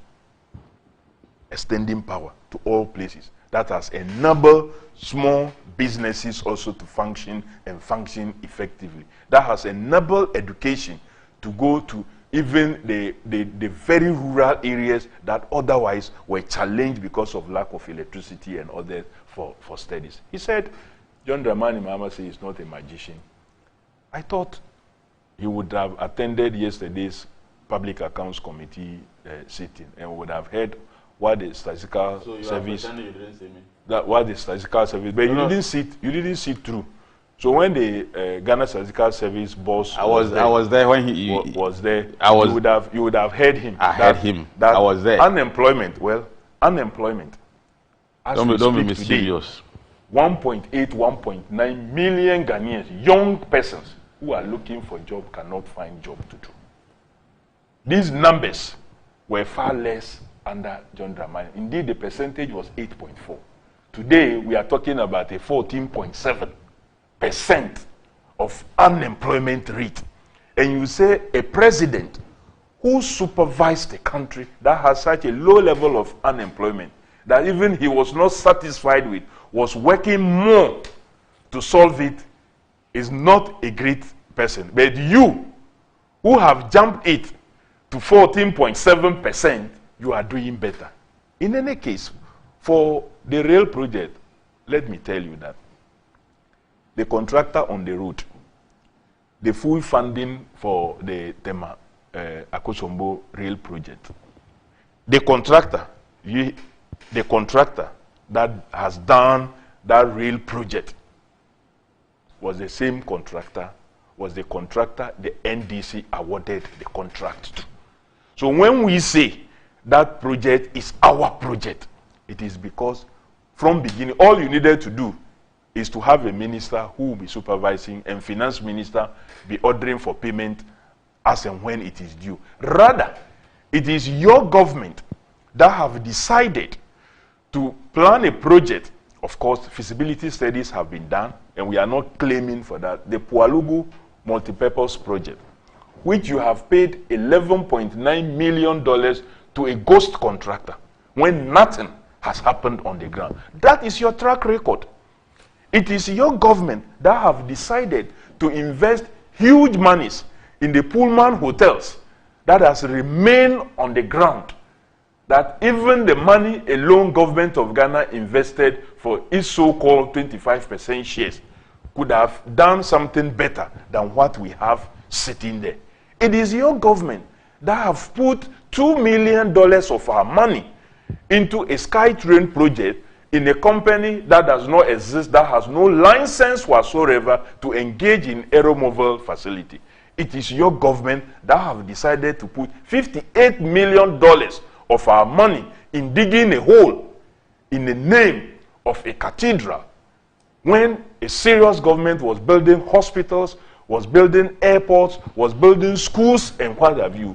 You were putting $58 million in digging a hole that Randy today has become a pool of water where mosquitoes breed, move out, bite persons, give them malaria, and there's no hospital facility that you have built to be able to cure them except to attend John Dramani Mahamad's regional hospital, otherwise called the Rich Hospital, for care. That is the situation we find ourselves. Right. And so I cannot understand him. In any case, that is their trade in stock. Right. Okay. So Senior, before you come in, you know, I asked you a question when you were talking about this magician thing. Okay. So I've done this about 4 times on this program. I'm just hoping that this will be the last time that we would have to do that. And that's the only reason why I asked you. You are very sensitive to matters concerning former President Mahama. It's not about, it's about fact. But there are so many. You see, you did. There are so many things you say here. No. You did. You see, Randy, there are so many things they say here that you don't. I am sitting here with NDC you. reps. I'm sitting here with you. NDC reps. I have just quoted you how you came. You just lied that. You just lied that there are deputy ministers for communication and information. How many deputy ministers for communication? Didn't we have? Are they there? But if you have, we have one deputy, which is a lie. No. You are telling lies. Senior. Randy, you are not. I mean, it's like. Are you telling me that the MPP administration that took over from John Dramani Mahama, when he had made? You are talking about now. You are talking about. You said that several deputies did you take over now? Did you take over now? Ministry of Communication has one deputy. Now? Information has one. But you just lied. Did you take over now? When you took over. Stop that. You see. No, Randy. What you're saying now, Kofi, just hold on. What you're saying now, when Kofi made those statements, I think you have to allow me to respond to his issues. I mean, Chinia, when Kofi made this statement about those deputy ministers, did you not fact check him? I am talking about you. I'm asking you, did you not fact check him? Are you saying that so after fact checking him, I should also fact check him? That's what you're saying. But he's still claiming that. He's still claiming that it's true. But Randy. You are a neutral arbiter. Hold on. You are a neutral arbiter. Gentlemen, just hold on. I'm saying that when he made that statement, didn't you? I reacted. Yes. Now he came back and he was speaking about when you assumed office and the number of ministers that you appointed. But that was not what he said. So you should have checked him. No. He said now. And now he's coming back to say when. Are we talking about the first time? I'm saying he's talking about now. That there are several deputy ministers there. Don't confuse yourself. I'm not confusing myself. When he made the statement, I'm not confusing myself. You are always allowing them to get away, and then it's like your distance on. I really don't have a problem with what you're saying. I don't. You can say it for 40 hours. I won't have a problem. But you have to be fair. I won't have a problem. I really have an issue with when you have a problem with you being fact-checked. Why would you have a problem? I don't have a problem. So why but would you saying complain? that you don't fact-check NDC reps on this program? You don't. Specifically on what? What is it that you even said? when I am not here. No, I'm saying, what is it that you said? I watch your program. I don't have a problem. Talk about what has been said. I don't have a problem if that is the observation that you have made. I don't have a problem with it. And you'll be entitled to it. However, I do not see the reason why you would have a problem if you are being fact-checked. Oh. Unless you're saying that... I don't have a problem. Yeah, so if you don't have a problem, why would you... I'm just saying that you are critical of what we say, MPP reps. But you don't seem to be critical about what NDC rep says on this program. See, that I would not even spend time to engage you on that. My point is that... So you go ahead. Let me tell you something. I have made my... You ask what you want. My point you fact-check. My point to you is that if I am making a statement, and I'm making a statement of fact, I would even be happy that I'm engaged on it. Because that rather vindicates what I'm saying. I only have a problem if I know that I'm peddling a falsehood, or I'm deliberately putting out something that I know is not true. Otherwise, I'd rather be happy that whatever I'm saying will be vindicated. So if you are quoting somebody and I ask you, did the person say that? And then you're unable to respond to it. And then you turn around and say that, oh, why should you be fact-checked? I've not said that. I've not said why should I be fact-checked. You just did. I said you are critical about what the MPP reps on this program. I have not criticized But you are not critical about when NDC reps are talking. Have I criticized you? No, I didn't say you criticize. I said you are critical. What does that mean? You what does that mean? You ask your question. I'll answer. What does that mean? You ask your question. I asked you the question earlier, and I'm going to ask you again. Okay. And I said that I've done it 4 times. Okay. This issue of President Mahama said he's not a magician to create jobs. Where did he say that? It is reported on Ghana Web, 18th November 2016. Correct. President John Mahama has said that the unemployment rate, especially among the youth, is high because many of the unemployed graduates are not skilled, indicating that he is not a magician to put money in their pocket. I mean, go through the story. It's a long story.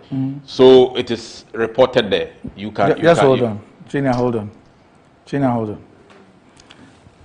So I have the same story. Yes. This one is being published by Daily Guide. Okay. Okay. Now, I agree that you're not a media practitioner. But if you start what you said, paragraph 1, paragraph 2, can you read the paragraph 3, which is in quotes? But the heading is here, I am not a magician. Mahama tells unemployed graduates.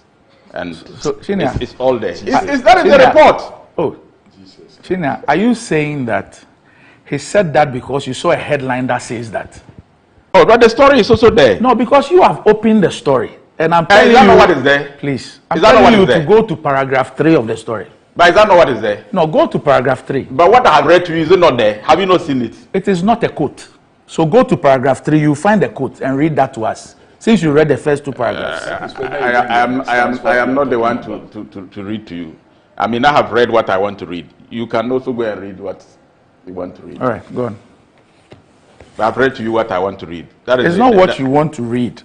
I asked you. That is the story. You have opened. You've only opened the story. We are all on that page. And I said that read paragraph 3. That is where the quote is.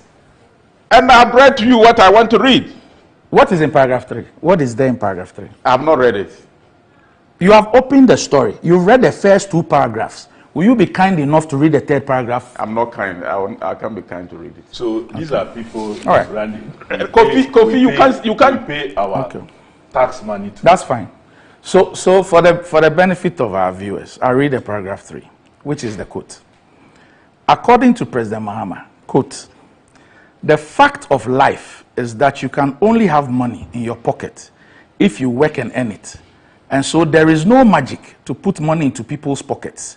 That is why government is investing as much as it is investing to try and provide our people with the skills that they need to enter the world of work. End of quote. You go to the next paragraph. He added, quote, If you sit at home and you don't take advantage of the opportunities, money is not going to magically appear in your pocket. So what government is doing is investing to create the situation so that as many of our people can take the opportunities as possible.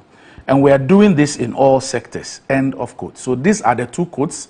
In the story, which is, and I'm reading from the Daily Guide story, which has the headline, "I'm not magician, Mahama tells unemployed graduates." Well, Randy, you... No, it's system. So let it... Why are you... Yeah. Randy. Yes. Kofi makes so many statements here that, I mean, he talks about the fact that Ghana imports everything. And he talks about the record of former President Mahama. What did former President Mahama do as president to avert this situation? I mean, so if you talk about his record, there is somebody who has been president before. Did nothing even to protect the local economy, the local businesses. It feels like you are not listening. Oh, Kofi, I listened to you. So, I mean, so where we are today, he's a big contributory factor. And I am saying that 24 hours economy is something that every politician or every leader must aspire for the country. And already, there are sectors in our economy that run 24 hours. And he doesn't dispute that. But I've also added that there are other sectors that you can, I mean, get it running 24 hours, depending on our ability to have a demand-supply situation created. Because if you don't have demand for a product or service, then there is no way you can run a 24-hour economy in that particular, in respect of that product or service. So it is not as if, I mean, we don't have a 24-hour economy in Ghana at the moment. Government after government continues to enhance it. And so it is not something that this is new in Ghana's economy.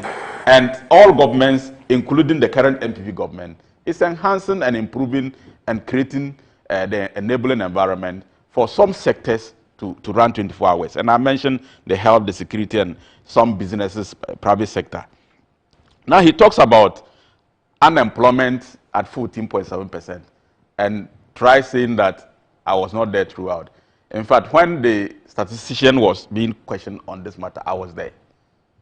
And he actually explained, then rather either you didn't listen or you are doing mischief to mislead Ghanaians.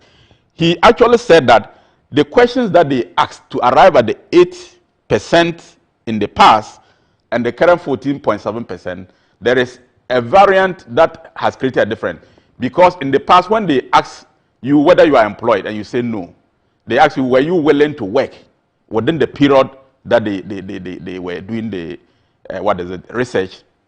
Then the answer will lead to whether you were actually willing to work, or even though you say you didn't work, you were not interested. And that brings a different dynamic. But he said with the current one that they did, which arrived at 14.7%, that other question, whether you were willing to work or not, doesn't come in. That's not true. Oh, Kofi. That is what he said. It means you were not listening. Who was not listening? It was. Kofi, keep quiet. I was the one who proposed that question, and the chair of the committee decided to take it. So Kofi, I paid deep. I was sitting right by you, and I listened. So I walked to the chairman, because usually when you want to ask a public interest question, you have to seek clearance. Randy, let me. He's taking my interference. You are meddling false. I'm not. That what you are saying exactly is not what the man said. Randy, the government statistician said that. Said yes. In the past, there was a particular question they asked, which is not included in the current one. So, for instance, when they get you say they ask you within this period, did you work? Were you employed? You say no. If you say no, they ask you, were you available to work or not? So if you say I was not available, it means that even though you didn't work, but your number doesn't count among the unemployed, so it doesn't affect the percentage. But in this current one, which is 14.7%, that question does not arise. So the ball everybody together. Once you say you are not working, they don't go further to segregate to see whether, oh Randy, did you work within this period? You say no. Were you available? If you say no, you were not available. It means even though you didn't work, but you were not available to work. So it has an effect on the percentage. But in the later case, if they don't ask you whether you are available to work, it means that even people who were not working but were not available to work will be counted, and that affects. So you are saying that from what he said, at the time that he conducted the survey, yes, 14.7 million, 14.7% of those who were willing and able to work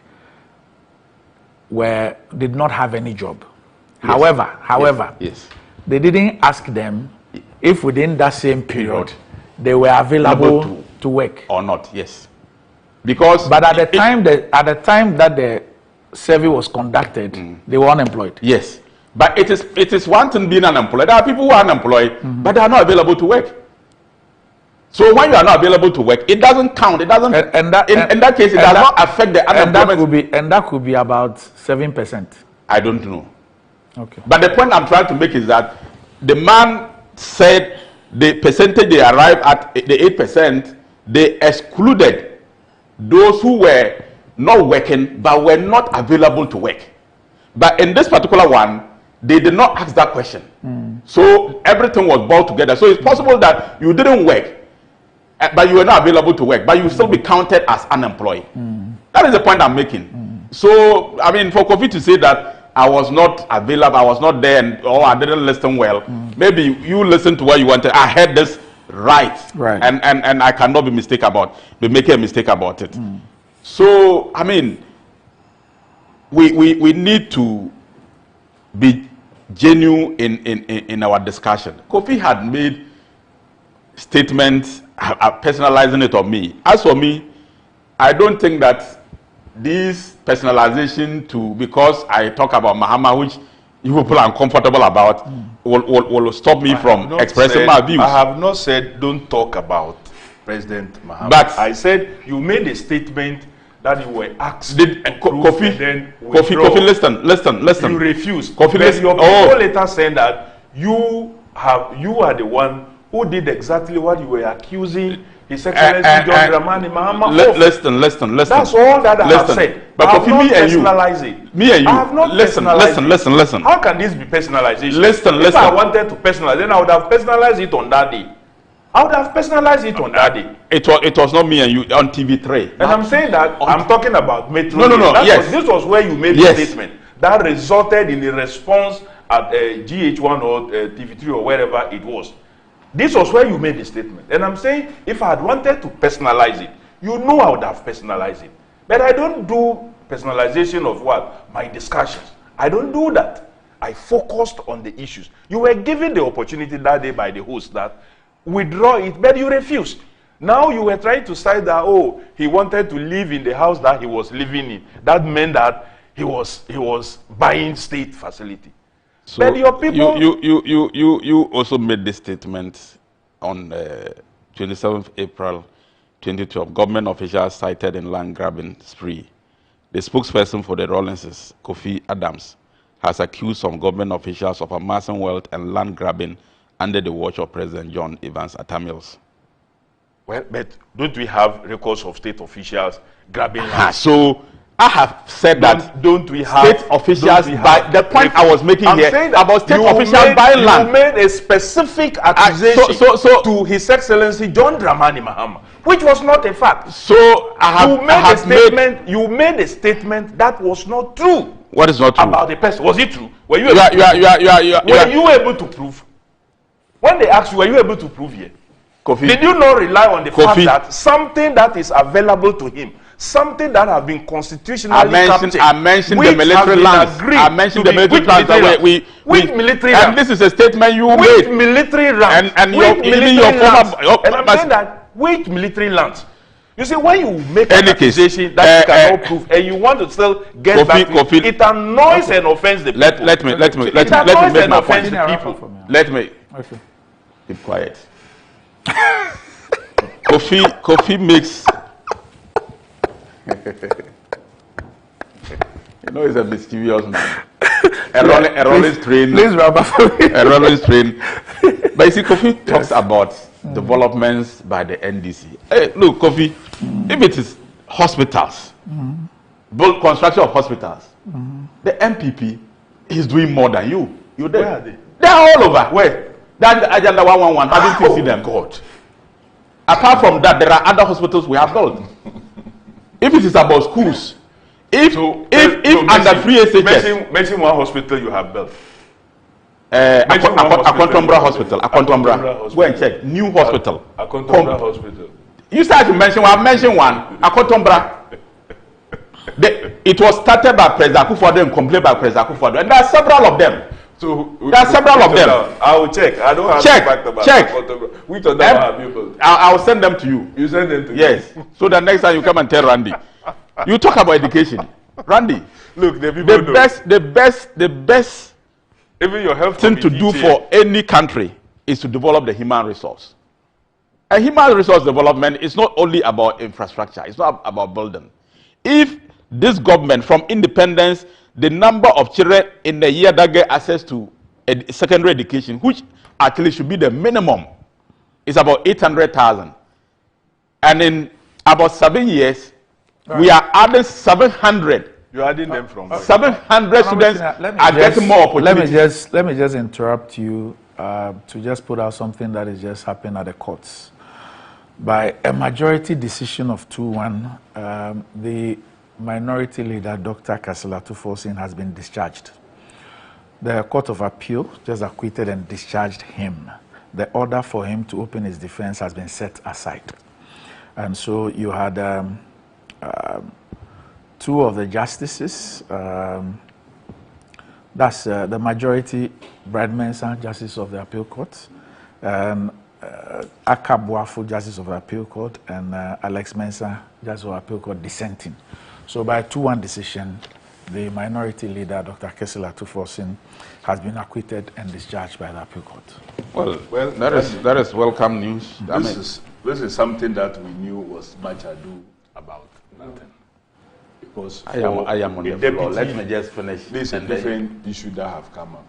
For a deputy minister who was performing his functions, and his boss, the Minister for Finance, appeared in court and gave clear indication that I instructed him to pick up that schedule.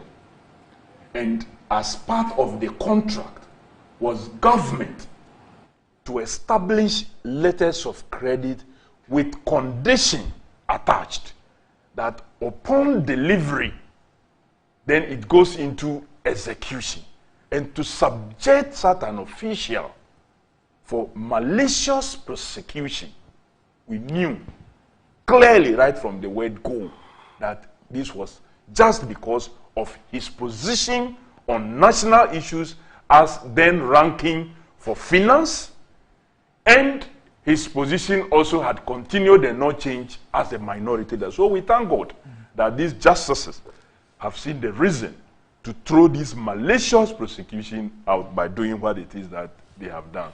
All right. Ato, our leader, serves a living God. Well, Randy, I think that is good for our democracy.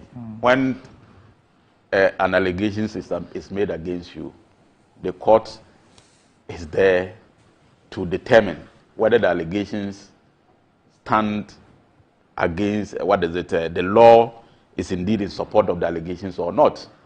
And I am happy my friend Kofi Adams is celebrating this. And this is why the NDC must continue to appreciate the court system. There are occasions when the case goes against them, then they'll lambast the whole court system, they'll lambast the judges and all that, and create the impression that they are being manipulated by government and all that.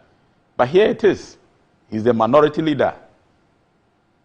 So has the court been manipulated to rule in his favor? No. I believe that. And even when something, a judge rules against you, I mean, they can also make mistakes. They are human beings. They can have their personal affiliations and feelings that can also influence, but it does not mean that you can have a situation where a particular party controls the judiciary and determine what the judiciary does. I mean, it's an independent institution, and we must continue to respect the judiciary because all of us are subject to them. Did you listen to the Japa audio? When the case is made against you, that is where you have to go.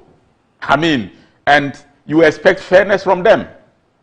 And so I think this is a vindication of the judiciary and their neutrality in determining cases based on the issues before them. In some cases, it will go against the minority. In some other instances, it will go in their favor. In some cases, it will go even people who are in government. I mean, there are cases you go and you lose. And we all need to celebrate and support the judiciary. Where they, of course, are human. If they get it wrong, we can talk about it. So I think that this is good. I mean, because it adds up to building our democracy, wherever you stand, whether in government or opposition, the law will deal with you as it is, not because of where you stand. All right.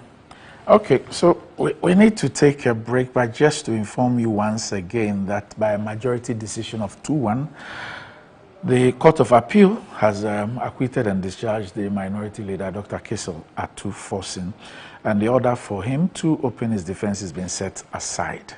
And the panel, on the panel we had 3 justices, Justice Bright Mensah, Justice Aka Boafo, and Justice Alex Mensah. So we had Justices Bright Mensah and Aka Boafo being the majority, and Justice Alex Mensah being the minority. We're back shortly.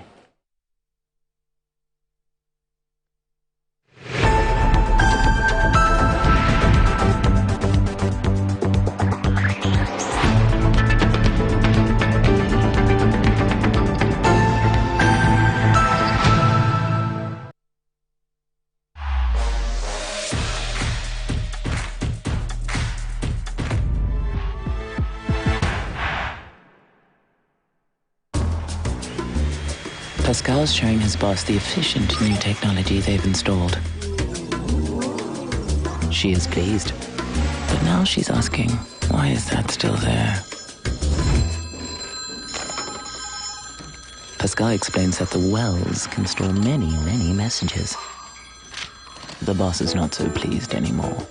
If you haven't upgraded your contact center yet, it's time to get business done better with MTN Business.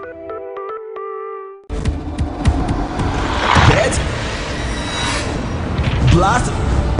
Boom! Exclusively on Betway. Win up to 300% more when you play FlyX with Win Boost from Betway. Betway, get way more.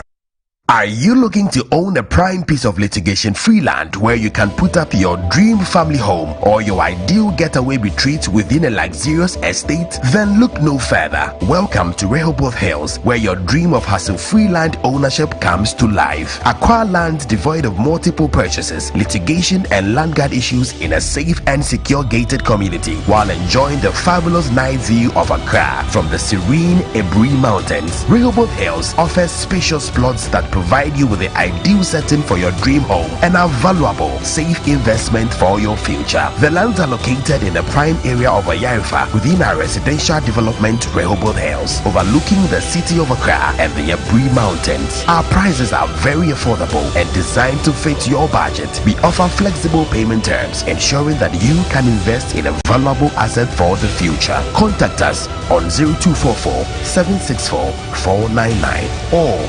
0204-950-810 or visit our website at www.rehobothpropertiesgh.com. Rehoboth Properties, quality housing for all.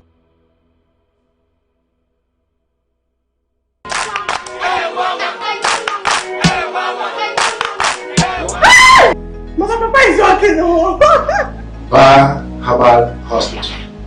Specialists in every kind of bone disease. Bar Herbal Hospital. Baby, a son with beer. And so, Yari in the sapa, don't pay. Spinal cord, swelling of the arms, arthritis, bone injury, swelling of the leg with reddish color around it, and so on. See, Bar Herbal Hospital has special ultra-modern machine for checking up the body. I have tried them and I got good results. Try Bar Herbal Hospital.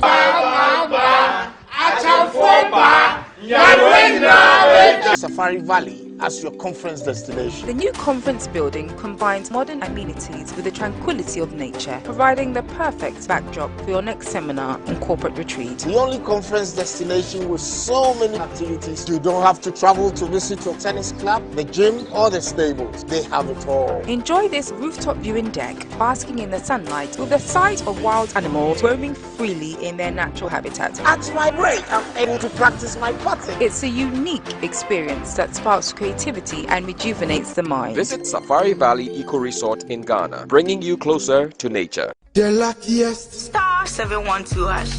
Luck is everywhere.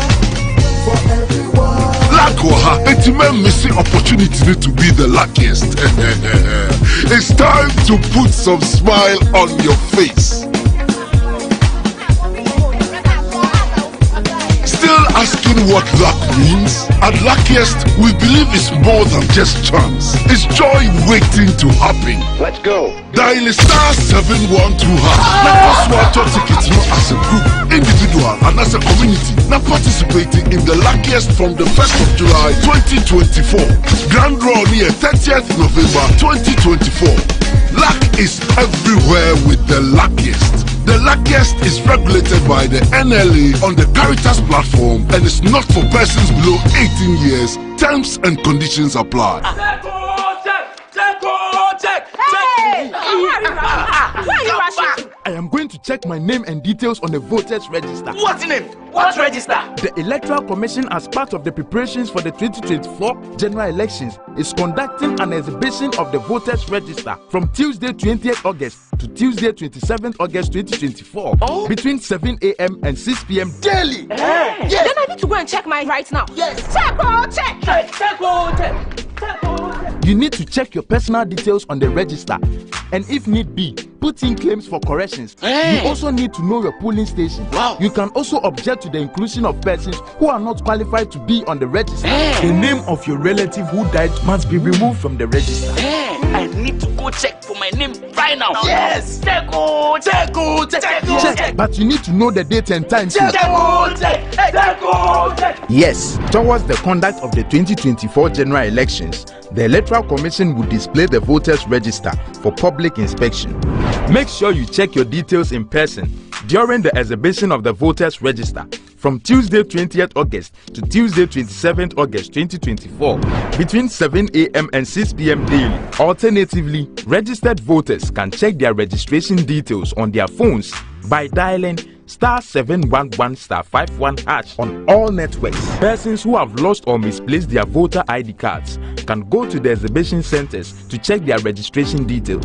Exhibition officers can help check their details even without their voter ID cards. A qualified voter may object to the name and particulars of a person on the grounds of being a minor, a foreigner, not of sound mind, impersonation, or not a resident of the area. Check. Your vote is your future.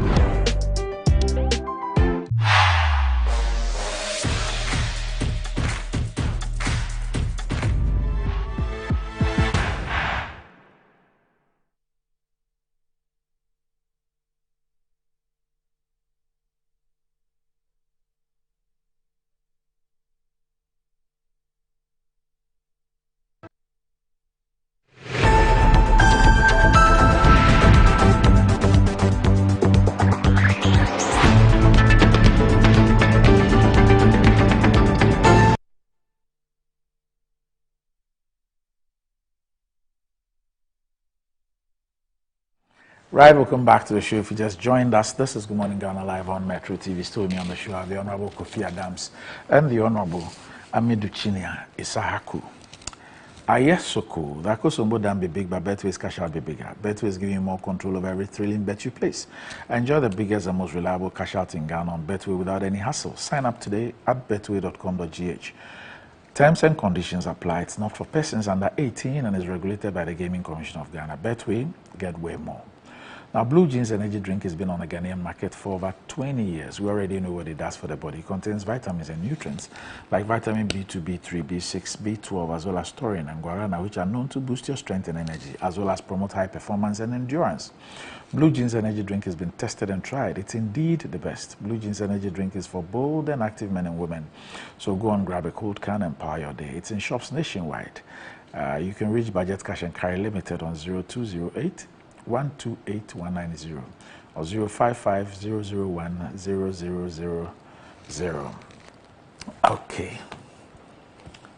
So I just informed you. I informed you a few minutes ago that straight from the appeal court, the minority leader, Dr. Kessler Tuforsin, has been acquitted and discharged of all the charges leveled against him in the you can call it famous or infamous ambulance trial, the 2.37 million euros ambulance trial. Okay. However, still talking about ambulances.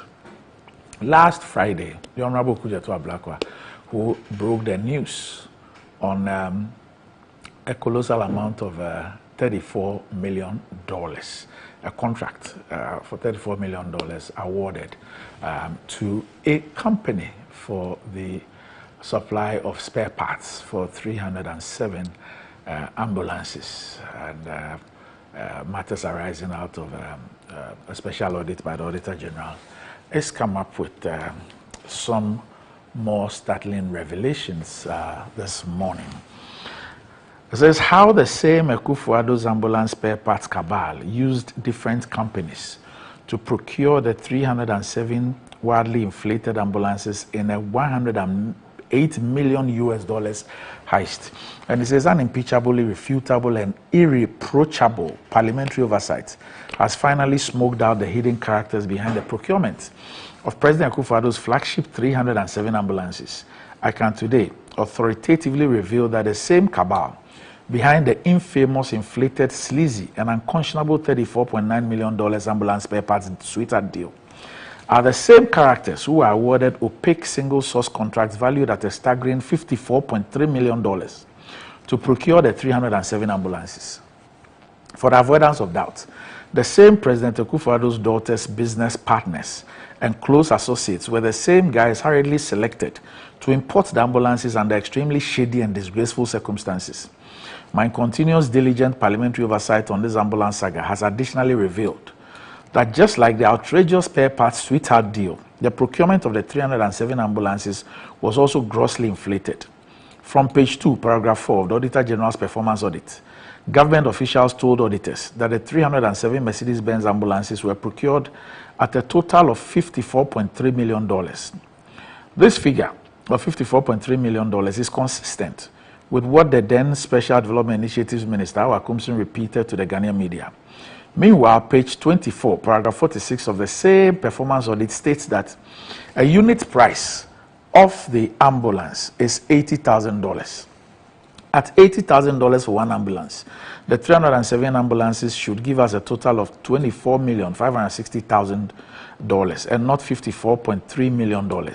This really means that the procurement of the ambulances was unconscionably inflated by a scary $29,740,000. The wickedly padded figure of $29.7 million is more than the actual cost of all the 307 ambulances. Even if you add a 10% insurance premium of $8,000 per ambulance, the procurement of the 307 ambulances will still be inflated by a massive $27,284,000. Note, however, the Auditor General discovered that insurance premiums were not paid on the 307 ambulances. It makes sense to conclude that the $54.3 million taxpayer funds spent by the Akufo-Addo Bawumia government should have provided Ghanaians with 678 ambulances and not 307. This is most criminal. Painstaking parliamentary scrutiny has led to confirmation that this time the presidential looting cabal used different companies to import the ambulances. They did not use the notorious Service Ghana Auto Group Limited. The companies used by the presidential familial gang are Elo Consult and Services Limited, BEFT Engineering Works Limited, Blue Mix Company Limited, Prestige Era Company Limited, RDC Company Limited, Luxury World Auto Group Limited, and Quality Suppliers and Builders Company Limited. Instructively, a majority 6 out of the 8 companies were formed between April and September 2017, the year Akufo-Addo became president of Ghana. All 8 companies have no track record and expertise in the importation of ambulances. Elo Consult and Services Limited was incorporated on 25th July 2017. The directors are Stephen Okoro. Okay, I edit some parts here. And it says another gentleman used the name Solomon Okereke for the company's registration. Remember, the politically exposed Stephen Okoro is also a business partner of John Nkrumah Akufo-Addo. They have incorporated numerous companies together. And as I revealed in part 2, further background checks on Solomon Okereke revealed that he's a direct brother of Stephen Okoro. Solomon Okereke's intercepted passport confirms that his full name is Solomon Okoro Okereke.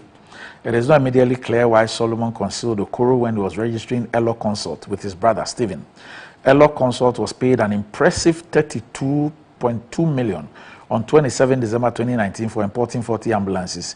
BEFT Engineering Works Limited was incorporated on 20th April 2017. The directors are Frank Ajekum and Alvin Mensah. Alvin Mensah is a long-term associate of Edwin Akufo-Addo. BEFT Engineering was paid $26.6 million on 24th of December 2019 for importing 40 ambulances. Blue Mix Company Limited was incorporated on 5th September 2017. Its directors are Katumi, Nambiema, and Prince Osei. The company is also a subscriber of Service Ghana Auto Group Limited. Blue Mix was paid $15.9 million on December 24, 2019 for supplying 35 ambulances. Prestige Era Company Limited was incorporated on April 19, 2017. Their directors are Abdul Sumaila and Yusuf Abdul Kadiri. Prestige Era is another subscriber of Service Ghana Auto Group Limited. Prestige Era was paid $32.2 million on December 27, 2019 for importing 40 ambulances. RDC Company Limited was incorporated on June 27, 2014. Their directors are Albert Abedu and Stephanie Bannerman. RDC is a subscriber of Service Ghana Auto Group Limited. They were paid $17.067 million on December 27, 2019 for the importation of 40 ambulances. Luxury World Auto Group Limited was incorporated on November 24, 2015. Their directors are Elisha and Vivian Oponchecheku, Charles Oponchecheku, and Jeanette Afram. Luxury World is yet another subscriber of the notorious Service Ghana Auto Group Limited. Luxury World was paid $32.2 million on December 27, 2019 for the supply of 40 ambulances. Quality Suppliers and Builders Company Limited did also receive a payment of $26.6 million on December 2017-2019 for the procurement of 40 ambulances. They remain subscribers of the discredited Service Ghana Auto Group Limited. Incorporation documents and evidence of payments to all the companies listed above are duly attached. It ought to be noted that the wide disparities in the value of payments between the various companies for the same specs of ambulances procured during the same period requires a special forensic audit to unravel the mystery. So far, this presidential ambulance cabal have together conspired and grabbed an initial $54.3 million wildly inflated ambulance procurement, 115 million cedis for maintenance of the ambulances between 2020 and 2023, $10 million in February this year, and an imminent payment of $24.9 million. That's a grand total of some $108 million. Based on the latest discoveries from my deeper parliamentary oversight on this scandal, I shall take steps to promptly update my petition, which is currently before the special prosecutor. They can run, but they can't hide. There shall surely be retrievals and sanctions. It's easy to predict that real mega ambulance prosecution will commence in 2025. Obviously, don't go in at 246 to a Jakpa case now looks like an even bigger joke. Nothing will stop us from defeating nepotistic state capture for God and country, Ghana first. So that's the latest from the Honorable Samuel Okujeto Ablakwa. Honorable Chinia, let me start off with you. Well, I mean, these are, I saw it, I think, last night. I saw the statement last night. And some of the figures, I mean, it's quite conflicting. And are you a member of Public Accounts? Yes. So you have a copy of the audit? Yes. Okay. I've not been around. I came, it's yesterday I came. Oh, okay. I've been in the conference in the last 1 week. Okay. So I think that we will need a serious response from both the Ministry of Health and Ministry of Finance, because just even from the figures that have been quoted, the price per an ambulance, when you multiply it by the number of ambulances, it falls below the total expenditure, which raises some questions. And we may need some explanation as to how, if a price, an ambulance is about $800,000, $80,000, that is the unit price. And if you multiply that by the total number, I think you are getting a little over $20 million. But the total expended amount is about $54 million. So basically, it will raise some alarm in the minds of any person who, maybe at the first look of it, you don't need auditing for you to be alarmed. Then, looking at the payments that have been stated, if somebody supply 40 ambulances and is paid 34 million Ghana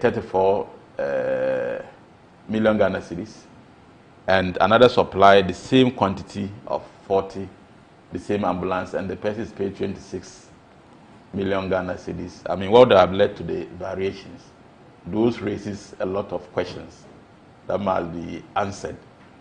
So I think that the Ministry of Finance and Ministry of Health will need to respond to these queries. There are genuine queries that we need to hear their response. Then we can do a comprehensive analysis of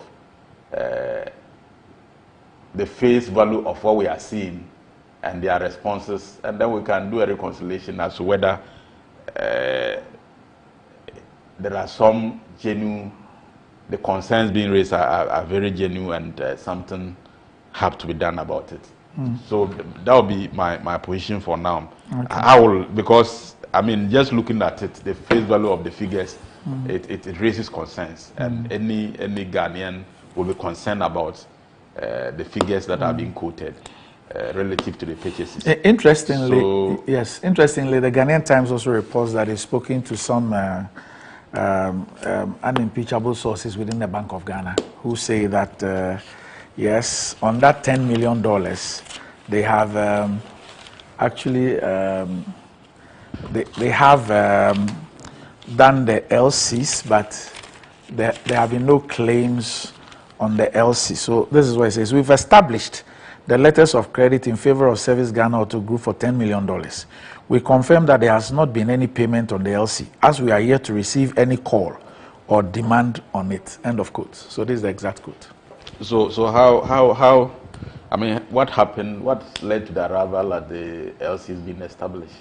I mean, if they are established for payment, it means that due diligence has been conducted. So whether it has been paid or not, they need to respond to whether the amount being quoted, they need to justify it. In fact, the Ministry of Health, if they can't justify the Ministry of Health in an earlier statement also says that what they wanted to say was that is the 10 million which they have asked to be paid, but the 24 million they've not asked for that to be paid yet. And in fact, in Honorable Okujetua Blackwell's expose, he also said that 10 million has been paid, and that he's raising the issue to avert the imminent payment of the 24-point-something million. So my point is, at this point, if there are clear letters indicating the proposed amount to be paid. Yes. And there are also clear letters, correspondence indicating that 10 million should be paid. Yes. Now, what we expect is for a justification of the payment. Yes. Or a non-justification and subsequent withdrawal. Yes. There are two things, because you have set in motion to pay some amount of money, out of which you can only pay a part because of what is available. Now, you should be able to tell us that, yes, we are justified. And give the reasons. If on the other hand, it is not justified. I mean, you let us know that these are not justifiable claims. There were some errors, or there were some mistaken issues for which, I mean, you were going to commit that error. And once there is an intervention and your attention has been drawn, you are withdrawing it. I mean, for me, that is what should be done. Because there is no, Randy, if I am a minister and I sign for the payment of something, and on hindsight I realize that I was misled, or there's a mistake, or there's misinformation that led to the situation, you should be gentle enough you should be humble enough to say that it's true, we're going to do this. But on hindsight, we have realized that there was an error. I mean, every human being is subject to making mistakes, right, based on information that you get. But keeping quiet over it, I mean, doesn't, because the truth is that you have set in motion to do the payment. Something would have caused you to set that in motion, and that should be justified by our laws and regulations. Now, if your attention has been drawn and you have observed that it's not justified, yes, be humble and accept some failure and withdraw. Okay. So Kofi, ambulances are very critical. They play a critical role, and they're expected to help save lives. But it appears that in our case, ambulances are rather sending us to our graves, our economic graves. Now, if you look at this whole thing, and you then realize that there is a strong correlation between the procurement, the contract to service, and the contract to procure spare parts and supply spare parts. So it looks like it's a whole ambulance kingdom, from procurement to servicing to procurement of parts, and you have the same actors. So same people set up 6 companies when the government comes to power without any track record. This thing is split. You take 40, take 30, take 40, take 30. Then they're supposed to bring these ambulances. Now, the issue of whether there was value for money is obviously what this audit is raising. Then you find out that the same people then set up a company and they are paid 115 million cedis to service these vehicles. And the Auditor General tells us that we were unable to pay 256,000 cedis for interest, for insurance, to secure 16 of these ambulances. So we could give 115 million for a company to do servicing, yet we couldn't pay 256,000 cedis to secure some of these ambulances. Then now you have the issue of spare parts, where we are able to approve a contract for 34-point-something million, ask for 10 million to be paid as far as this is concerned. Look, I'm completely lost of words to describe the situation we find ourselves. You try... So almost $55 million, 115 million cedis, and then now $34.7 million. Look, you were kind by saying they are taking us to our economic graves. It is not only economic graves. They are actually taking us to our graves, really. Some of the ambulances that have crashed and killed sick persons, and sometimes drivers who were driving those ambulances, could have been saved if possibly proper servicing routine was followed. Because for some of them, you hear brake failure. Some of them, their brakes may not be functioning well. Some have poor tires, but they are forced to still be on the road because persons who have been given the contract to service them do not have the expertise and the capacity to do so. It's so clear from the Auditor General's report that indeed this Service Ghana Auto Limited have relied heavily on the National Ambulance Services staff to service the ambulances in some times and have charged the state to pay for the labor for using people the state is already paying. So clearly they do not have the capacity to be able to do what it is that we have given them the 34.9 million service contract to perform. So, Justice Doche's comment. Create, loot, and share. Create, loot, and share. This time, I don't know how he would have described it, but I will take out the share.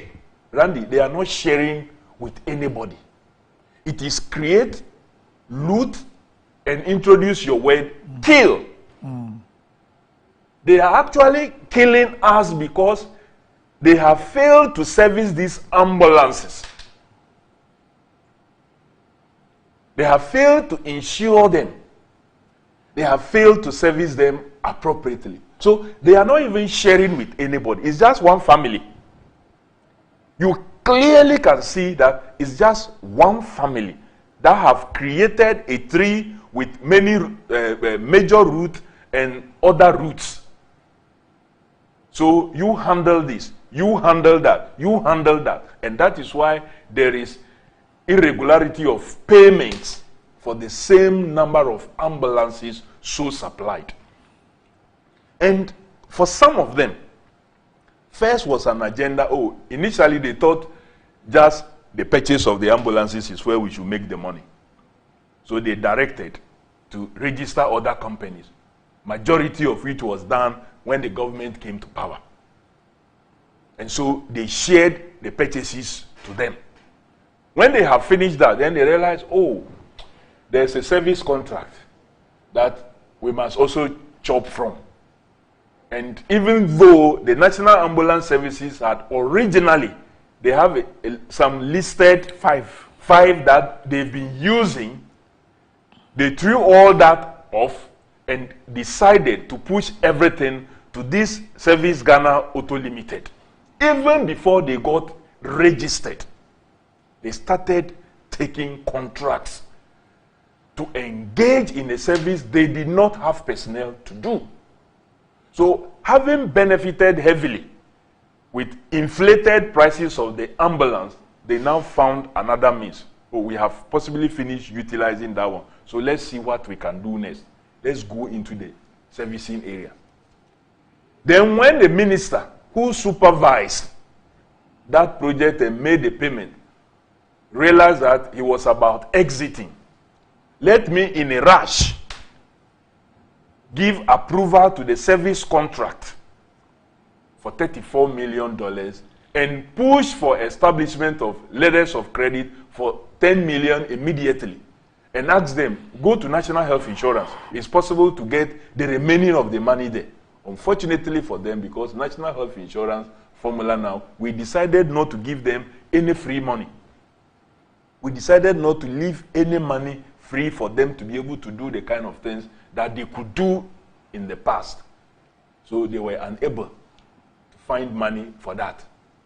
And that is why even the 24.9, we haven't found anything yet. But at least letters of credit have been established for the 10 million.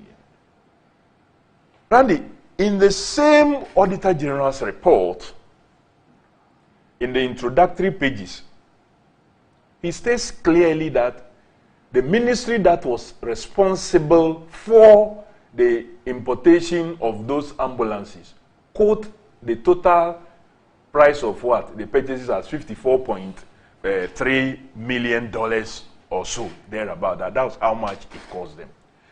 But when you move to page 24, paragraph 46 of the same report, where they were dealing with maintenance of the fleets and insurance, there, documents are provided again that shows the cost of each ambulance is what?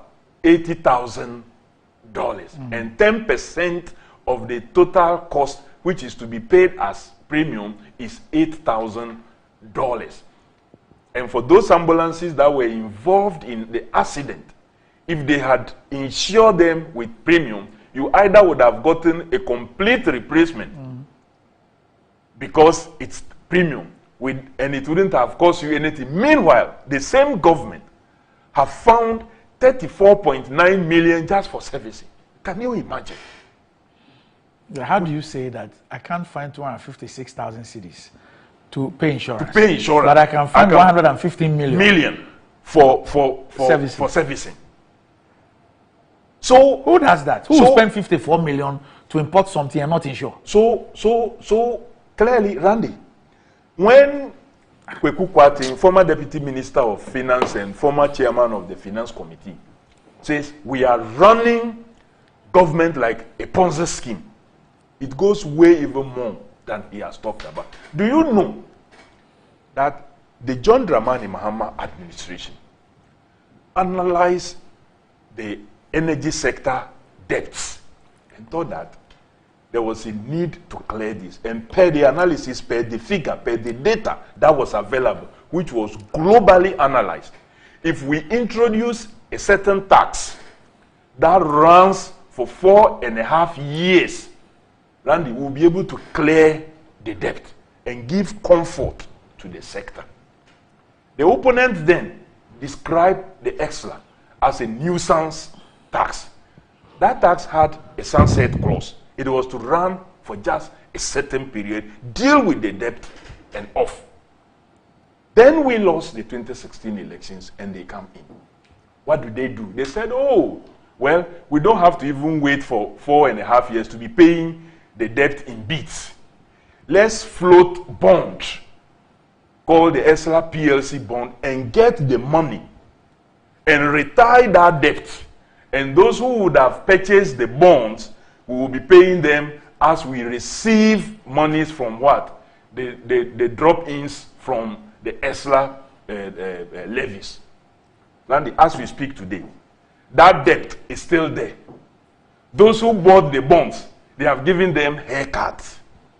So what did you use the bond money for? Ponzi scheme. That's the type of government they are running. They did not end with just ESLA. They went to get fund. Also, contractors are owed. So since money will be flowing in, let's establish a Dachi bond and let's take bonds and let's go for money so we can settle the contractors. They took the money, but the contractors were not paid. They are still owed, so they have abandoned many of the school projects. Those who bought the Dachi bonds, they have been given haircut. Ponzi scheme. That's what we have as a government. And no wonder this is being repeated also in the ambulance deals. Why? What wrong did we commit? What wrong did Ghanaians actually commit to have this on them? We truly must watch out. Look, as politicians, I don't know how he feels, but I'm quite worried. I'm so worried. About what? About what is happening. And you see, Mr. Francis Poku spoke the last time at a function at the military Kofi Annan Center. And he said something, and I agree with him. A lot of Ghanaians, they are only exercising patience, hoping that the next administration, under His Excellency John Dramani Mahama, Dr. Baumia, who has participated in all these Ponzi schemes as chair of the economic management. The next president, when you are the next president, why? Dr. Baumia, you see, there are times. Don't introduce a new subject. There are times, Randy, that I don't want to. Do you know that this we don't have time. We need to be winded out. So clearly, Dr. Baumia has participated effectively in this Ponzi scheme in many areas where he had changed even other conditions to conditions that later on happened, and we saw clearly that they couldn't fulfill. But they are hoping that the John Dramani Mahama administration will be able to deal with these situations decisively. And that is why the advice he gave, please, when you were speaking, you are both done. No. When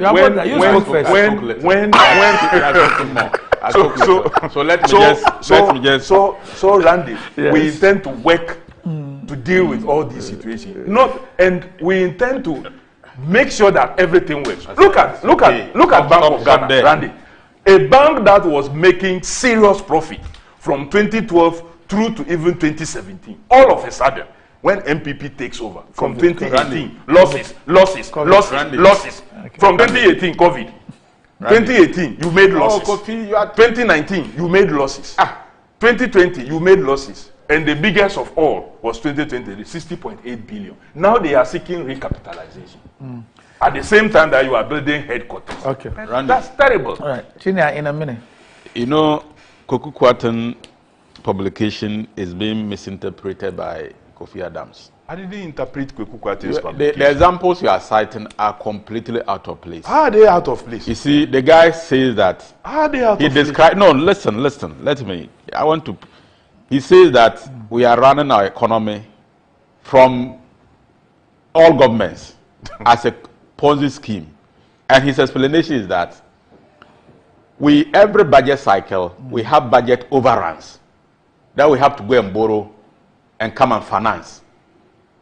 And this is not peculiar to the current government.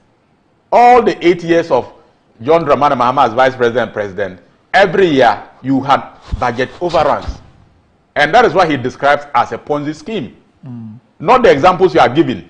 So you see, when we are having political discussion, let's be honest to protect our democracy. He is talking to all politicians. No, Did you establish ESLA? No, was ESLA established? Keep quiet. Was ESLA established? Stop what that. was ESLA made for? Have we used it for that? I am saying. Did we float all bonds? the 8 years? Have we redeemed the bonds? All the years of NDC since 92. Did we establish Get Fund? Oh, listen. All the years of the NDC. The years of the NDC, every budget after budget under every NDC government has had budget overruns, just like it has happened under MPP government. We ran 2016 without Bank of Ghana support. I'm saying there have been budget overruns. I'm giving you something to tell you. It's not true. You have had budget overruns. Every budget since 1992, we always borrow to finance our deficit. And that is the point he makes, that every budget, we have to borrow to finance budget deficit. And that is not good for our economy. He is not limiting it to MPP, so for you to come and sit here and be describing the MPP government as a Ponzi scheme. Describing the concept that he gave. That happened under NDC. Oh, Kofi. Don't mislead Ghanaians. Don't misinform Ghanaians. We need to go. We need to go. So, look, just some information. It's a genuine concern that we need to. Region. Sorry. The OT region, we are having a fundraising function tomorrow at Moving Peak Hotel to raise funds. Is it the OT region created by President Akufo-Addo? Is it the OT region created by President Akufo-Addo? And abandoned, created and abandoned, created and ignored, created and nothing has happened. And what did that you is do? that's the region I'm talking about. Baby you are talking tomorrow about? We are raising funds as a political party to finance our Did you take permission from President Akufo-Addo? And that is President Akufo-Addo's baby. All Ghanaians to join us. You can't love the baby more than the father. So they need his permission. They need his permission. President Akufo-Addo's baby. Okay, all right. You don't love the baby more than President Akufo-Addo. What have you, Chinya, you're married, right? Yes. How long have you been married? Oh, since 2009. 2009. He's a young okay, so that's quite. So you've done about five kids. 15 years. Yeah. Okay, you have 5 kids. Yeah. Hey, and counting. More to come. You have plans of marrying another woman? Anything is possible. You are such a character. Kofi also married, right? 24 years. Hey! Yeah, 24 years. Says yeah. No, you married as a teenager. You married as a teenager. You were not matured. This guy is crazy. You are not matured. This guy is crazy. You are not matured. You think I'm a small boy? So let me read this. As I reflect on our beautiful journey over the last 32 years together, my heart is filled with gratitude for the love, support, and commitment we've poured into our marriage and family. Your dedication to our family, especially in nurturing our home, is a testament to the leadership qualities you so often exemplify in your public service. Unless the Lord builds the house, those who build it labor in vain. Yes. Psalm 127 verse 1. This verse underscores the faith that has been the cornerstone of our relationship, guiding us in building a loving and nurturing environment for the children. With faith at the foundation of our relationship, we've built a loving and nurturing environment for our children. I'm always proud of what we have accomplished together. So it's thank you for being my partner in this journey. I eagerly look forward to the many more years we'll spend together.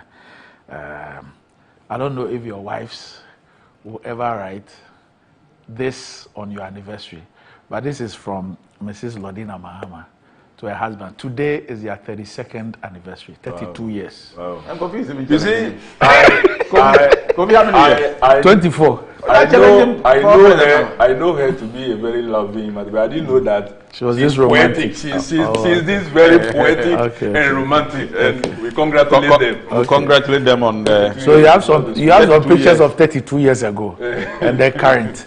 Anyway, wow. So 32. It's a long journey. So Gina, from the way you're speaking, by the time you get to 32, you might have about 15 children. It's possible. It's possible. Okay. Well, you'll be doing.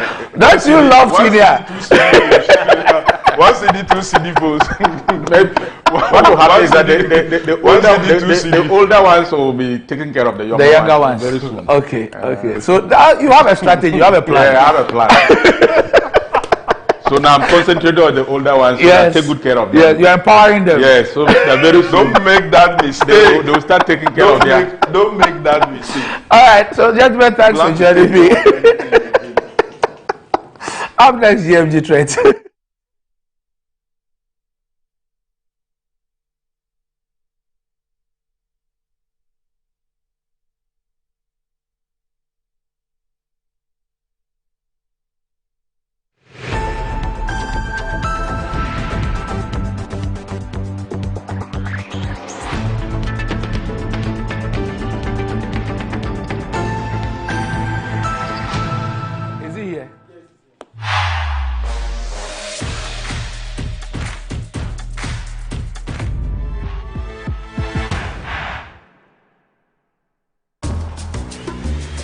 Pascal's showing his boss the efficient new technology they've installed. She is pleased, but now she's asking, why is that still there? Pascal explains that the wells can store many, many messages. The boss is not so pleased anymore. If you haven't upgraded your contact center yet, it's time to get business done better with MTN Business.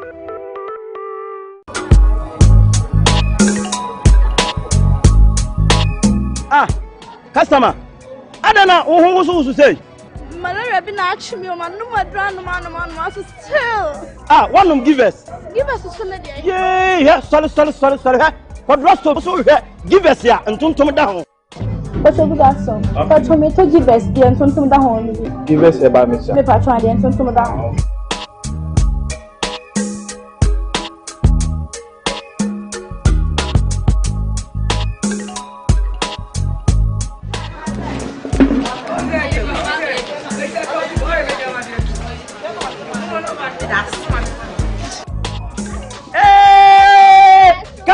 Customer. Give us that down. Onuya kayo oba wa fa fronum de o ma no banu fo nom akwada wa ni fie dumie no ono nso no. Yes. Star 712. Picture this. Coming on Greece. Yeah, and now you were back in Greece. To say why you fit a millionaire. Yes, the luckiest at Roma. To say about from Massa Echeman. Yeah. Now check this. Sister Abna, aka Kodihima. The luckiest at Roma. Queen B. Yeah. Boss lady back up there. Let's go. Hold on to your seats, folks. Such anyway, it'll be you smooth. Where you enter your friend will upgrade. Luckiest and Aroma.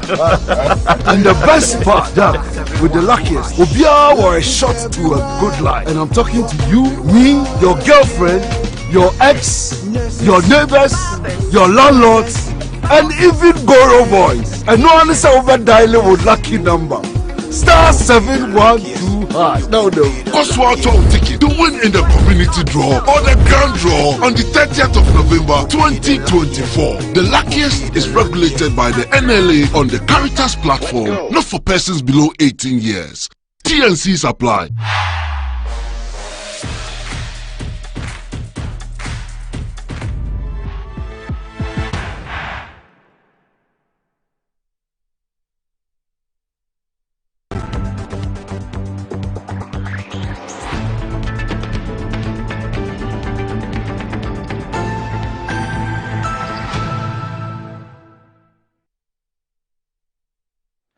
Right, welcome back to the show. If you just joined us, this is Good Morning Ghana live on Metro TV. Time to check out what is trending on social media with Desi. Doc, good morning. Yes, good morning, Mr. Okreku Dansu. Yes, sir. So now you're hiding the left. Nah, they hide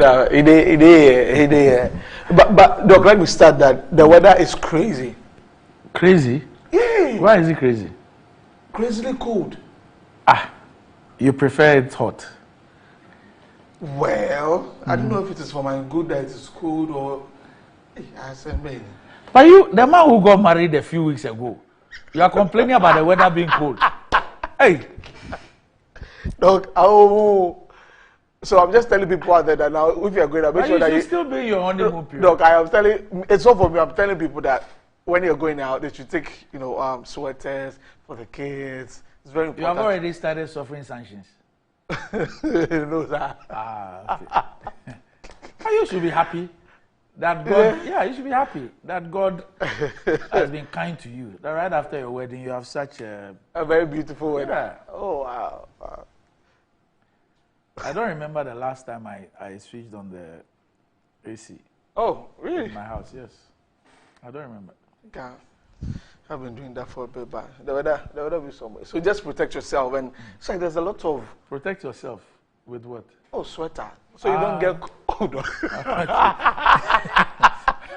No, I mean, that's what I mean. Protect yourself from the weather. Okay. But of course, this morning, there's been a lot of heat around the news that was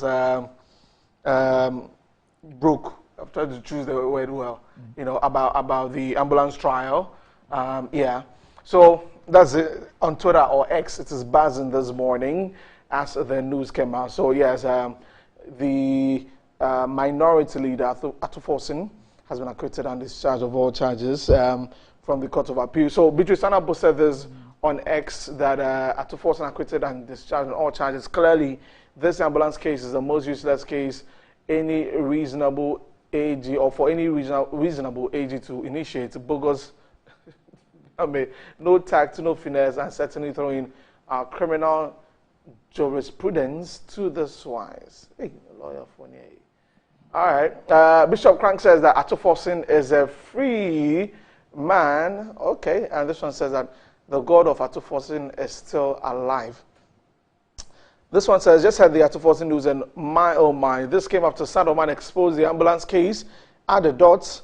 Samuel Kujetua Black, I beg of you, said, don't slow down. You're doing Ghana a huge favor, and you take and you'll be writing that on Twitter. So, Doc, that's been, for now, the minority leader is the top on the trends this morning. Yeah. If you are not careful, he will stretch the votes in his constituency by maybe some 50% more. By virtue of this. This thing never made sense to me. But, well, there's a due process. We always allow due process to go through. Yeah. And I mean, it could be unrelated.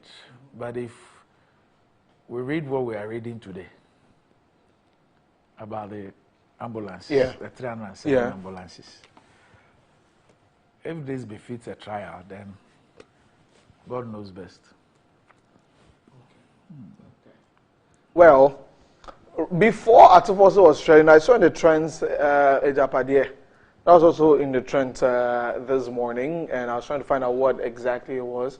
And I saw a certain book. There are lots of questions about whether it's an actual book or it's just something else. So just going through the trends on Twitter this morning or on X this morning. So that's what it is, Ejapadieh. That's what's on Twitter. And let's move on to the comment section and some of the things that people had to say about it.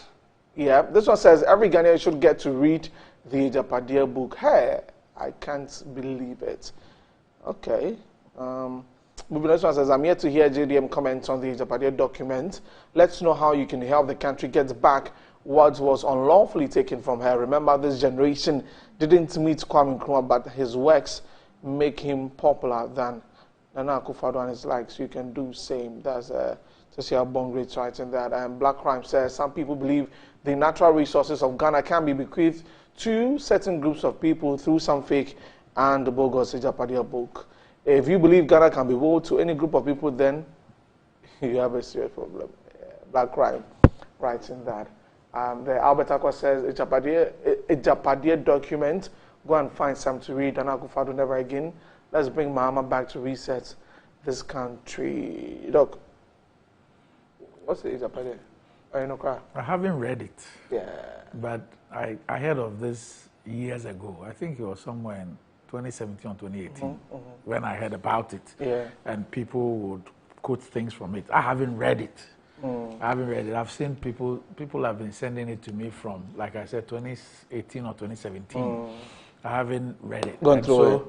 You see that, I think recently Ochini came to speak about it, Yeah. and they banged it and all that. I find something rather curious. Okay. Okay.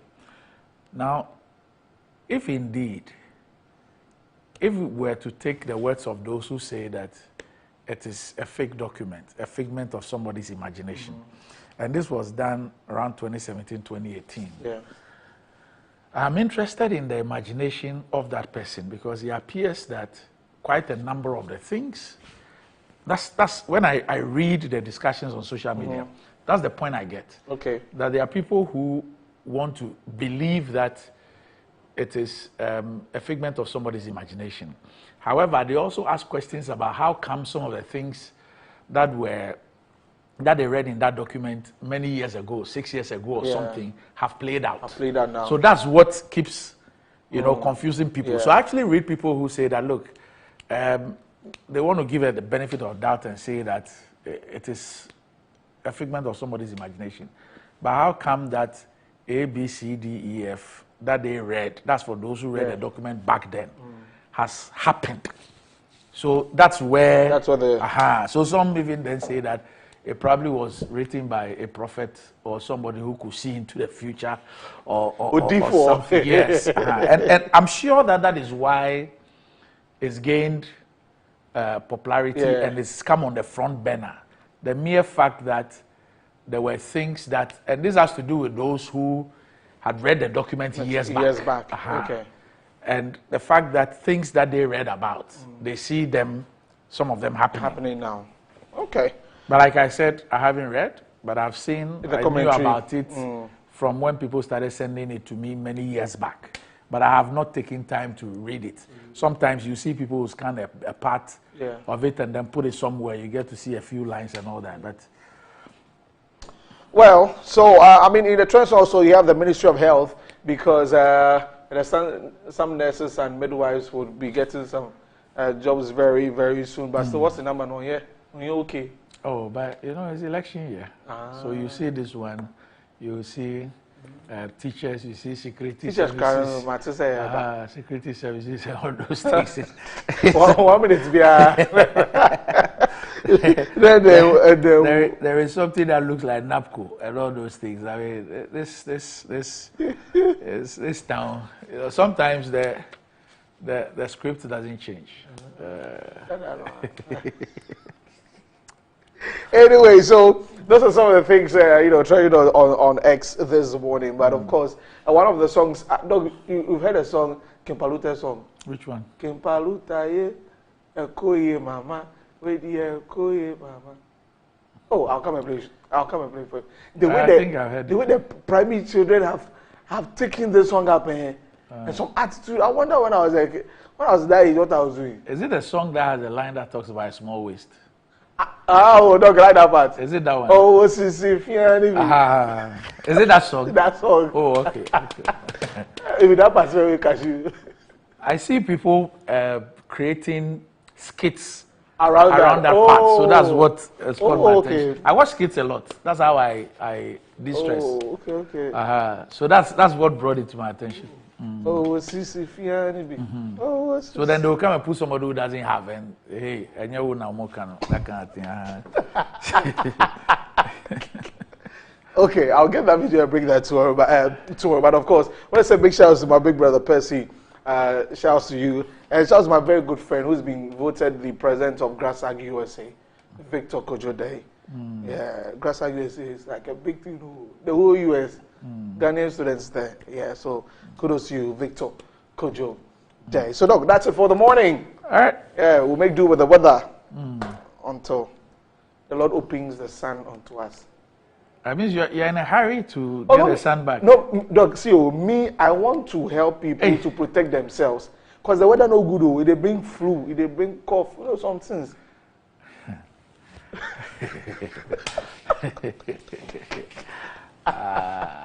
I don't believe that you're a bad workman. Who is simply blaming the weather for your inability to. No, that's why they talk. To perform your task.